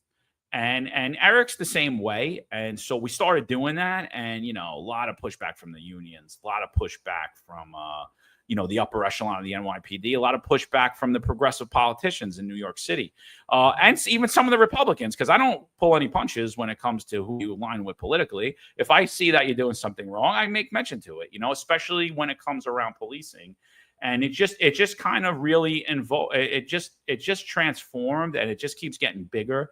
And it really empowered cops, and it helped a lot of cops mentally. It helped a lot of cops cope with what they're dealing with on the job. And, you know, I think that the biggest thing I get from cops constantly every day long, it reminds them that they're not insane. And there's people that understand what they're going through and see what's happening and that care.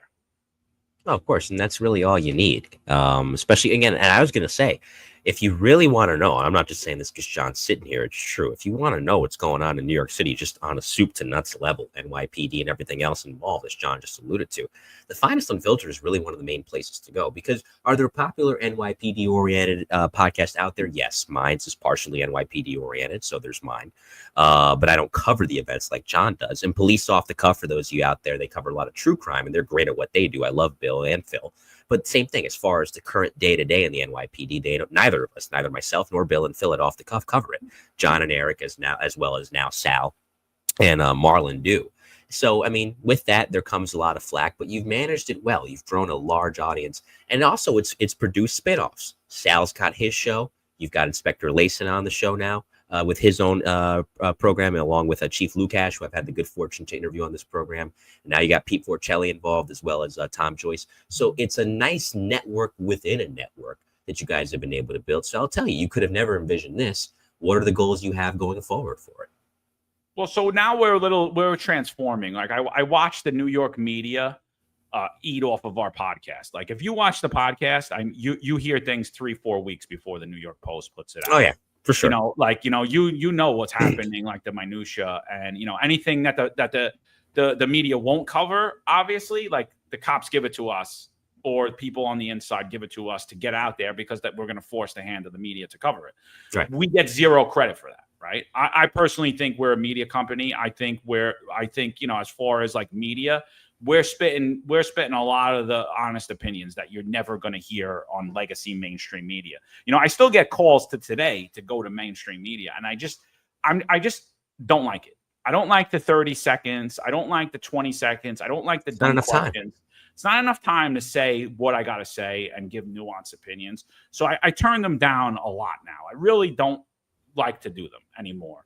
But I'm watching the Post and the Daily News take all of the stories that we put out, we tweeted about, and we spoke about on the podcast, and then they write articles and they never credit that it came out from us weeks ago and that we, broke the story. And the other thing is we give a lot of opinions, and I think we've predicted basically everything that has nothing to do with inside information or anything else.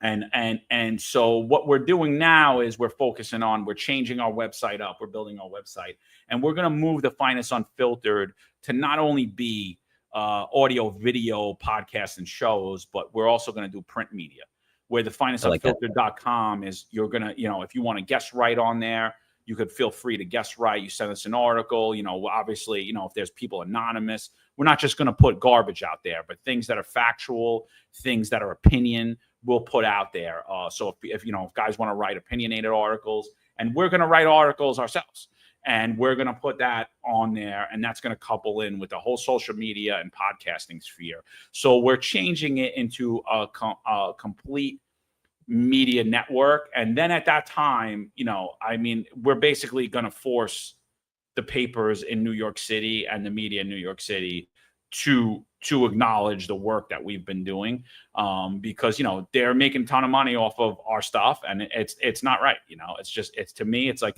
it's something that needs to be rectified, and we're gonna do it. So Finest Unfiltered News is gonna be coming out real soon.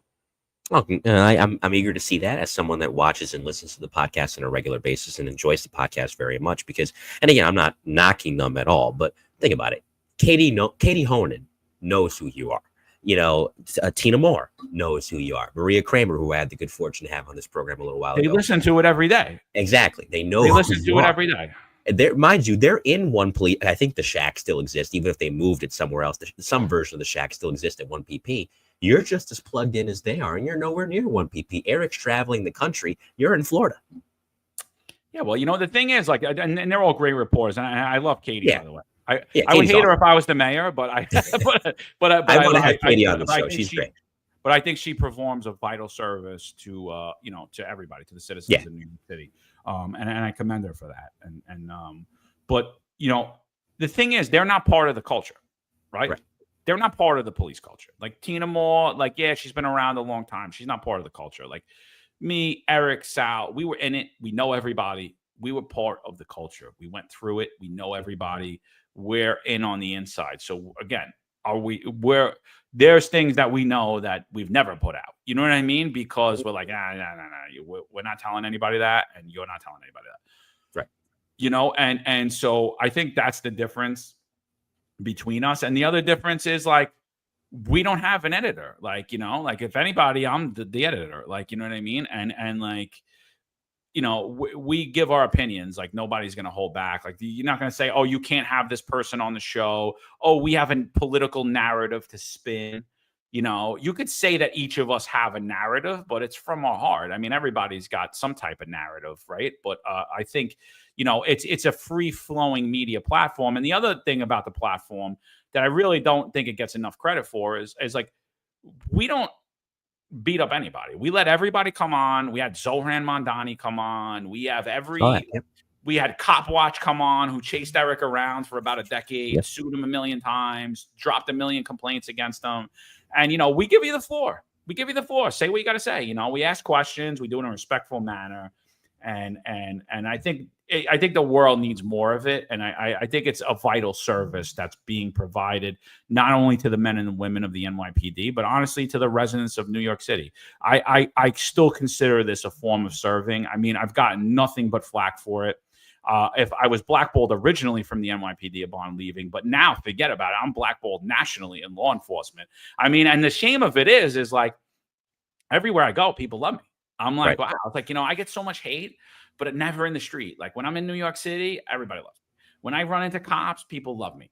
When I could be in South Carolina, people come up to me. I'm in Florida, people come up to me. And I'm like, we really are still serving in aspect. And you know, and I'm not saying that I'm right about things. I'm not, but I just give my opinion on things, and that doesn't mean that they can't change over time. But you know, I give my honest, hardcore opinion of it. I'm not trying to make waves. I'm not trying to make anybody mad. I'm just saying what I think. And it's like it's been this revolutionary thing, and I still trying to grasp what the hell happened, you know? No, and I go back to something Reggie Jackson said about visiting players coming into Yankee Stadium. He used to say, they don't boo nobodies. If you got booed in Yankee Stadium, that meant you were somebody worth booing. That meant you were somebody, you know, that was to watch out for as a pitcher or as a hitter. You were one of the best if they were booing you. It was a sign of respect. Same thing really with the Finest Unfiltered. If they're trying to come after you, which they have hardcore, and we know who they are, and if you watch the show, you know who they are, that means something. You're doing something right. Yeah, and again, like, you know, like I said, like on the face of it, when people look from the outside, they're like, "Oh, these guys get so much hate," right? Mm-hmm. But it's not the reality. Like the reality is, you know, the overwhelming majority of people that listen to the show, you know, we have our haters and we appreciate them. Hey, listen, you know, thanks for the views, you know. But like the majority of people that listen to the show love us. Like, you know what I mean? Nothing but support. And you know, in return, we try to do the things that like the job can't help support them, like help push their fundraisers, help get their stories out there, you know, and do stuff like that. Try to help sick cops, people with sick kids. We help people that aren't even cops, you know. And so we use our platform for good. And I think, you know, and I always say, like, I'm like, you know, I might have took a big hit financially, but I always say, like, God promoted me, man, because I was just a lieutenant in the police department, and every police commissioner across this country, and even the bigwigs, they all know who I am. They all watch the show, and you know, and so I got promoted a lot of ranks past lieutenant. Might not have got a big salary for it or anything, but you know, everything's relative in life, and I got no regrets, man. I'm living a great life, and yeah, I'm excited to see what the Finest Unfiltered brings in the future, because we're growing at ginormous rates, man. So yeah. And absolutely, and memorializing careers too. I had Tony Raganella on the show a while ago. It was great seeing him pop up on the channel. Corey Pegues was on a few days ago. I haven't had him on yet, but that was a great interview because it gives you a chance to get to know someone other than what you've heard. And I kind of relate when I had the late Commissioner Safer on the show. There's people who loved Commissioner Safer. There's people who didn't. I'm like, you know what? Let me talk to the guy.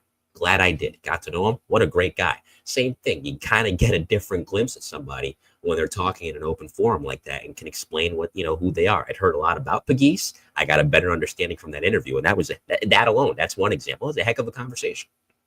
No, yeah, I loved having him on, man. I heard about this guy, like this notorious drug dealer who became a cop. And I'm like, oh, the kid grew up poor, didn't have a pot to piss in, made some mistakes as a kid. Got to the police department, did everything right, rose to the rank of deputy inspector. I heard all these stories about him on the police department. We asked them about all those stories. You know, I thought it was a great interview. I mean, people enjoyed it, but we got a lot of hate for that too. Don't you have him on? I'm unfollowing. I was like, bye. You know, I don't. You know, I'm not asking anybody to do anything. You know, don't do. You know, if something's not for you, then don't listen to it. It's no big deal. If you don't like me, don't follow me. It's like I don't ask people to do anything. I'm just out here like. You know, I'm just having fun, man. I just feel like, you know, I feel blessed. I feel like I had a great career. I feel like, again, I don't even like to use the term in the presence of my enemies, but like, yeah, God has prepared a table before me, not only in the presence of my enemies, but in the presence of a lot of hearts and minds of people. And I, you know, and I don't take it lightly. Like, I don't take it lightly for a second, and I try to do good with it. I'm not trying to. Even if I'm like saying something about the police commissioner or anybody, the chief of department or anything, or even the politicians, even the leftist politicians that I don't agree with, I'm never doing it from a place of hate. I'm doing it because I'm telling you how I feel, what I see. And more often than none, there's a lot of people like me thinking and saying the same things. They're just not doing it publicly. He's done it publicly, and he's done a great job with it. This has been a heck of a conversation. The hour and a half has flown by. I'm going to end, as I always do, with the rapid fire. 5 hit-and-run questions from me, 5 hit-and-run answers from you, and you can say pass if you want. So besides anti-crime, you can't say anti-crime. Favorite assignment you ever had? I'd say Impact. Doing Impact as rookies with a bunch of rookies out on the street. That was fun, man. I had a ton of fun. Oh, of course. You mentioned some earlier. You could expand on it here if there's another one that sticks out. An arrest or case that stayed with you for a good reason. Oh man, people always ask me that, like, what's your favorite arrest? And honestly, I gotta be honest, man. It was always the little things for me. Like I've won Cop of the Month so many times. I've been put up for Cop of the Year a lot. I've had many of my arrests been put in the papers. I've been on so many like impactful jobs that are horrible, and I don't want to take hours to go into those jobs. But it was always the little things that stuck with me, and who I was. And I just like just for an example, like when I was a sergeant, I did Times Square, and I would always get, for some reason, I would always get the same post, 42nd and 8th Street, right? So I'm doing Times Square. I think I was in I was in IAB at the time. I was in IAB at the time, and if you know that post, it's the worst post in the city. I got it about 7 times. I got it as a cop, I got a sergeant, I got it as a lieutenant. I always got that post, and a million people coming at you. Everybody wants to get down to the ball. And this guy comes up and he's like, "Hey, I just lost my autistic son. He doesn't speak. He's nonverbal." I'm like, "Where'd you lose him?" He's like, "I don't know." So I'm like, "Oh," he's like, and I was like, I was like, "Where'd you come from?" And he tells me, and I was like, "What'd you do with the cops?" And he's like, I was like, "You didn't tell anybody? Like, what the hell?" And I was like, give me his description. I start trying to backpedal his steps. And he's like, "I told all the other cops, they don't care." I'm like, "What?" So now I'm furious. I put over the radio the description of the kid, and I'm like, "Come with me. Come with me." And I'm now walking him on 8th Avenue in 42nd Street in Times Square. We're walking against traffic in the middle of the street. I'm trying to get back to where he last saw his son. And I'm handling the radio and I'm putting that over. And, and I'm like, I want to pass out, because I'm like, if we don't get this kid right now, it's freezing. He's going to die. Yeah. He's going to die. I'm like, and so my heart's pumping through my chest, and I'm running down the block, and sure enough, the kid just stayed right at the last spot he sees him. So we get the kid, the guy's crying, hugging, kissing me. And I was like, it was the things like that always mattered more to me than the arrests. It was always the things like I'd be in the supermarket later on with my kids, and some lady like, "Hey, I just want to thank you. Somebody broke in my house." And I'm like, I wouldn't even know who they are. "Somebody broke in my house and you got all my property back. I just want to thank you. Oh, you helped my daughter. Oh, you did that." And those are the things that I'll never forget. It's like the interactions with the people other than the arrests, because it was always my work ethic. If you came to me with a problem, and still today, if you come to me with a problem, I'm going to help you solve it. Like, and that's just those are the things that stick with me the most. Oh yeah, listen, you can take the man out of the police department. You can't take the police department out of the man, because it's scary enough if there's a lost child, but at least if it's a child that, they're relatively, they're not special needs, they can kind of advocate for themselves. Even if they're crying, "Hey, I last saw my mommy here, my daddy was there," they can speak. A special needs child can't speak, so it's all the more heartbreaking and dangerous. But I'm so glad this one had an uplifting outcome. That's a good one. Thank you for sharing that. Third question, rapid fire: hardest lesson learned in a command role? You have to put your head on the pillow at night. You are the boss. That's it. I don't care if you're a one-day sergeant or not. You mind if I give a quick rundown on this one? Go ahead. So I'm a sergeant very early on, right? I'm a sergeant. I'm a rookie sergeant. I get to the desk my first night on patrol. There's 2 other sergeants there. There's one guy that has 6 months on me, and there's another kid I came out of the academy with that I worked in the 120 with, and he's got about 3 years in rank right on me. Oh, not that much, but whatever. He's got a little bit more time, a year and a half, whatever. And so there's a spot on the roll call. I only have 3 cars that night. So there's 3 sergeants, 3 cars, right? I want to handle patrol. It's my first night out. I want to learn this job, right? But there's a spot on the roll call that says that I need a guy at 19:30, which is 7:30 hours, at this corner. There's no details on it. I go to the change sheet where it would say why that person's posted there. Nothing on there. So it doesn't say anything. It's a Saturday night. Nobody's around. So I go to the special operations office. Nobody knows. Community affairs office. Nobody knows. So I tell the other 2 sergeants, I'm like, we got to cover this post at 7:30. We only got 3 calls. Like, what the hell to do? They're like, "Don't worry about it. Just cross it out. Line it out." And I'm like, "Yeah, it doesn't seem right, though." They're like, "Nah, it's nothing. Just line it out, bro." And I'm like, "I don't know, man." I was like, "Is there anybody I could call?" Now, mind you, I don't know anybody. I know these 2 guys. I don't know anybody else. I was like, that doesn't seem right to me. That line, like, that doesn't, like, that seems like it needs to be there for a reason, right? And they're like, no. It is what it is. Anyway, long story short, they're like, "John, stop shaking out." This is what they tell me: "Stop shaking out. Just line it out. It's on me, if anything. Don't worry about it. They both say it to me. I go, okay. I was like, maybe I am freaking out. So I line it out. Night starts off crazy. Get a barricaded EDP right off the gut. Then I get like a suicide. I get all these very big involved jobs. So I have to do 49s. I got to notify everybody. And then we make it through halfway through the night. I forget about that thing at 7:30. So I get the call from the desk now. Yo, John, SOL called. He wants to know why that guy isn't there on the post. And I was like, and let me guess. You said you don't know. And he goes, yeah. I was like, oh, so the big tough guy, don't worry about it. It's on me, all this stuff. You folded like a cheap suit. I was like, no problem. Give me his number. I'll call him. No. Screw him. Don't call him. Screw him. And I'm like, bro, I was like, just give me the guy's number. I was like, I don't care. I was like, I'm not scared. I'll take responsibility for it. Don't worry about it. You know, it is what it is. I messed up. I'll get somebody over there. So now I break up like, I think I only had like one car out. I break the car up. I have the other sergeant. I call the other sergeant. I'm like, yeah, you gotta do your job tonight. You gotta work now. You know, now I'm taking command of the older sergeants too. I'm like, now you gotta be a sector like I was all night. I gotta get somebody over there. So he's like, screw him, screw that. Meanwhile, this guy was probably out eating all night or whatever, and driving around, wasting a body, having a driver drive him around. I'm running around like a chicken without a head, but it's my first night, and I know I got to take my lumps because I'm the rookie sergeant. But now I'm a little annoyed, right? So now the SOL calls him. So now he calls me, and he's like, John, he's freaking out, bro. He wants to know who did the line out. I was like, oh, let me guess. Just like the other coward, you don't know who did it, right? You told him you don't know, right? I was like, give me the guy's number. I'll call him. I was like, don't worry about it, bro. I won't even say you guys had anything to do with it. Just give me his number. I was like, you two aren't men. I said, from this day forward, from this point on, I run this tour. Anything that you guys say doesn't matter. I'm the sergeant here now from now on, right? So true story. So I call the SOL. I call the lieutenant. I was like, hey, Lou, how you doing? Now, I think he had it was a couple of sheets to the wind that night. Great guy. I don't know him at the point, and he's pissed, right? And I was like, hey, listen, it's my fault. I just want to let you know I heard that you were mad about the line out. I lined that guy out. Totally apologize. Totally my fault. I didn't mean to do it. He's cursing me out. He's yelling at me. You're a rookie. Who do you think you are? Blah, blah, blah, blah, blah. And I was like, look, I just want to let you know it wasn't intentional.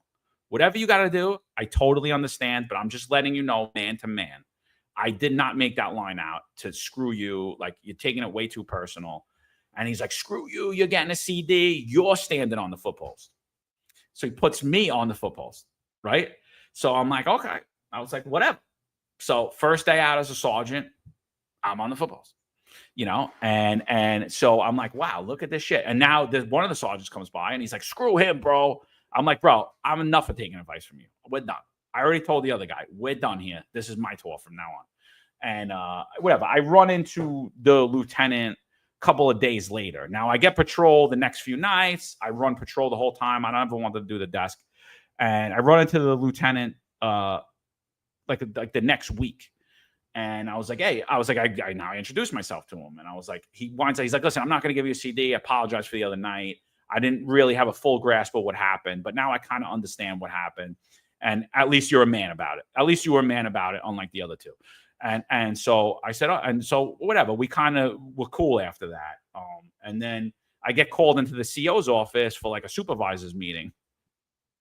And so I had the rest of the week now, after my first day, I had ran patrol the way I wanted to run it. I was like, I'm not listening to these two guys. I'm doing everything I think that needs to be done. And at that CO's meeting, he was like, you know how every sergeant in this precinct should be? Just like this kid Macari right here. You know? And I was like, oh, all right. I was like, all right, I'm doing it right here. And so that's my thing. You're a supervisor. You're the boss. Whatever decisions you make, you better be able to hang your head on the hat. You be able to sit there and tell God, I did this because of that. And it doesn't matter who you're talking to or who's putting pressure on you to do something else. Go with your gut. Go with your heart. Go what you know is right. Because at the end of the day, when you're holding that bag, nobody's going to be there with you. And that's the highlight of the show. Sorry for that, bro.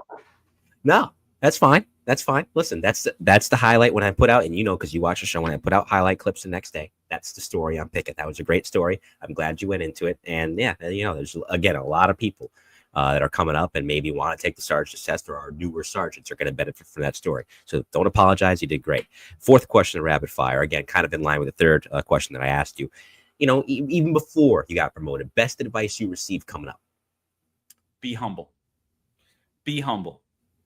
Treat people how you want to be treated. Treat people like they're your cousin, they're your mother, they're your child, they're you. Be humble. Excellent.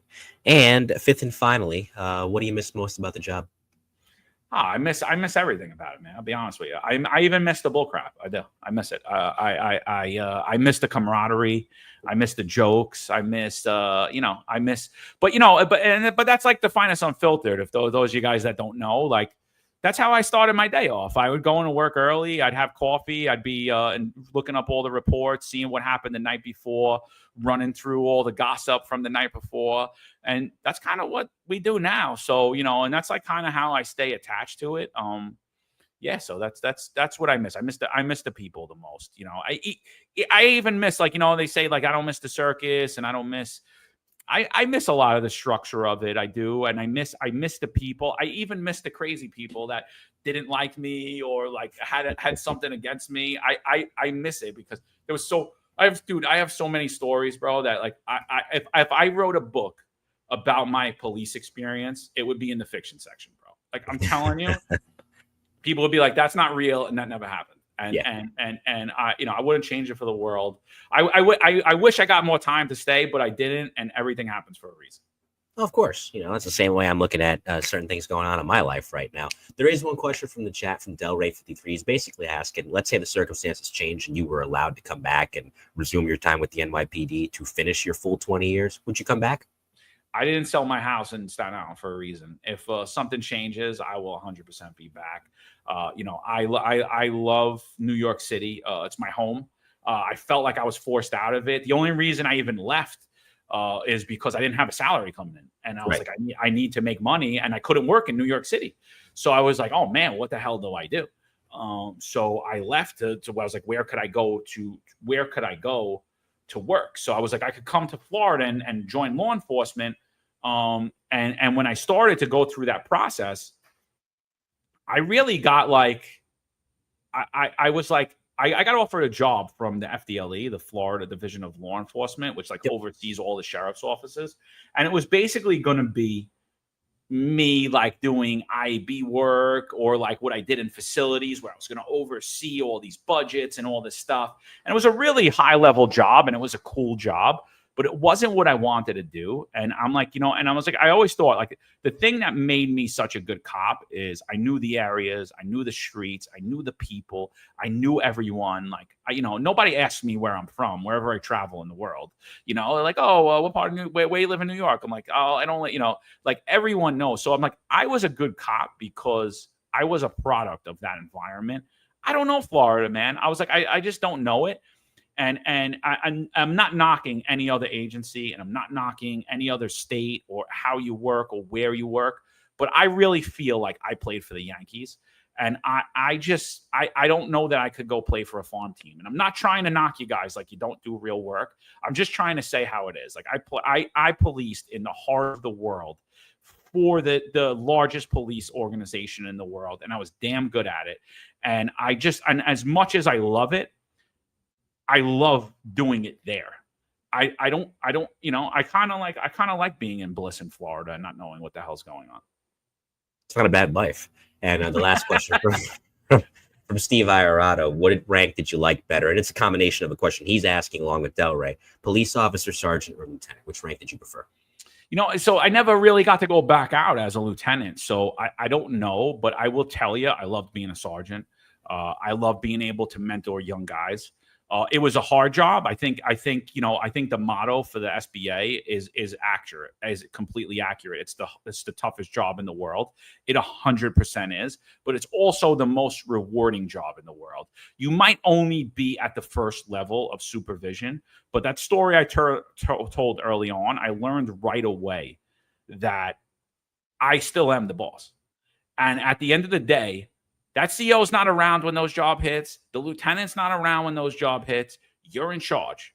right? And I learned how to firsthand be a supervisor, and I learned how to mentor people, and I was out there still. I was just I was still just one of the guys with I was just controlling the moves.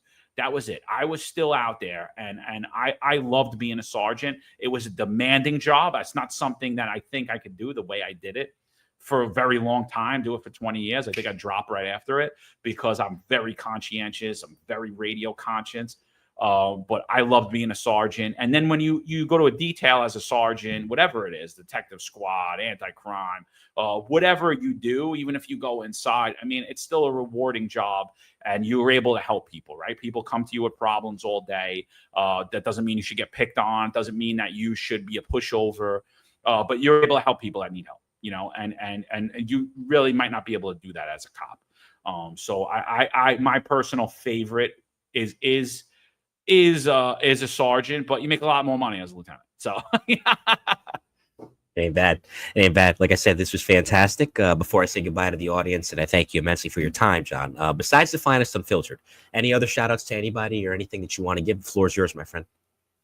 No, listen, I appreciate your audience. I appreciate everybody on here. Honestly, I appreciate you. I think you influenced us a lot early on. You gave us a lot of criticism about our vocals, about the equipment that we were using, and I honestly, you made the show a much better show, and I appreciate the brotherhood, honestly, and I apologize for any time you ever got flack for people thinking that we put you up to something or anything like that, because that it's so not the truth. You know what I mean?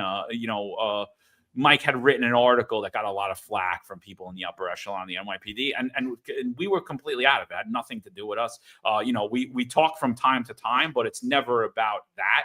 It's always about like podcasting or shows or sponsors, and so I appreciate you. I appreciate what you do. And I didn't know about your show when I started the podcast. But that is like, your show is what my original idea was like to highlight these people. And it's a great job, and I enjoy it, and keep doing it, my friend. I love it, Thank you very much. That means a lot. Excuse me. Again, I appreciate it. I always wonder, but again, when I get the comments from all my FD friends and PD friends, I realize why I'm doing this, the significance behind it, and it keeps me moving, because you always wonder who you're reaching, right? You talk about staying humble. I don't like to get too big for my britches and think I'm bigger than what I am. When I hear this feedback, it reminds me of why I'm doing it and the joy involved in doing it. It's for guys like you. It's for all the guys on the FD side as well, active and retired. I love you all. I appreciate you all. And the show is not what it is without you, of course. Again, a shout out to everybody involved with the Finest Unfiltered. It's a great show. If you're not subscribed, please do. And most of your audience is my audience, so most of them are. But if you're not, go right over to the Finest Unfiltered. I have everything linked for them in the description of this episode. Believe me, it's well worth your time. John, stick around. We'll talk off air. Again, thanks to all of you who tuned in tonight, whether you watched on YouTube, LinkedIn, or Facebook. And for those of you who will watch and listen to this later, coming up next on the Mike the New Haven podcast, like I said, CIA operations from 1991 until 2002. She was involved with a lot as an intelligence analyst. Kim Woodward will be here this Friday for a very special edition of The Beat, Profiles of Police Nationwide. And next Monday, it's an important show for us. You remember our friend Miles' son, who was a longtime inspector with Customs, a member of the FDLE. We lost him last year to a blood clot, complications of that. We're paying tribute to him next Monday with returning guest Bob Starkman and Alex Alonso, and a surprise guest that they didn't want me to know about. But we're going to look back at Miles' incredible life and career in law enforcement and just pay tribute to a one-of-a-kind guy. So very much looking forward to those two shows. Again, as always, Eastern Standard Time, 6 p.m. And please tune in for that. For those of you listening on the audio side, for tonight's outro song from their 1993 album, Enter the Stage, Black Moon is back on the Mike the New Haven podcast with Buck 'em Down. In the meantime, on behalf of retired NYPD Lieutenant John Macari and producer Victor, and all of you in the audience, I am Mike Colón, and we will see you next time, everybody. Take care. Stay safe.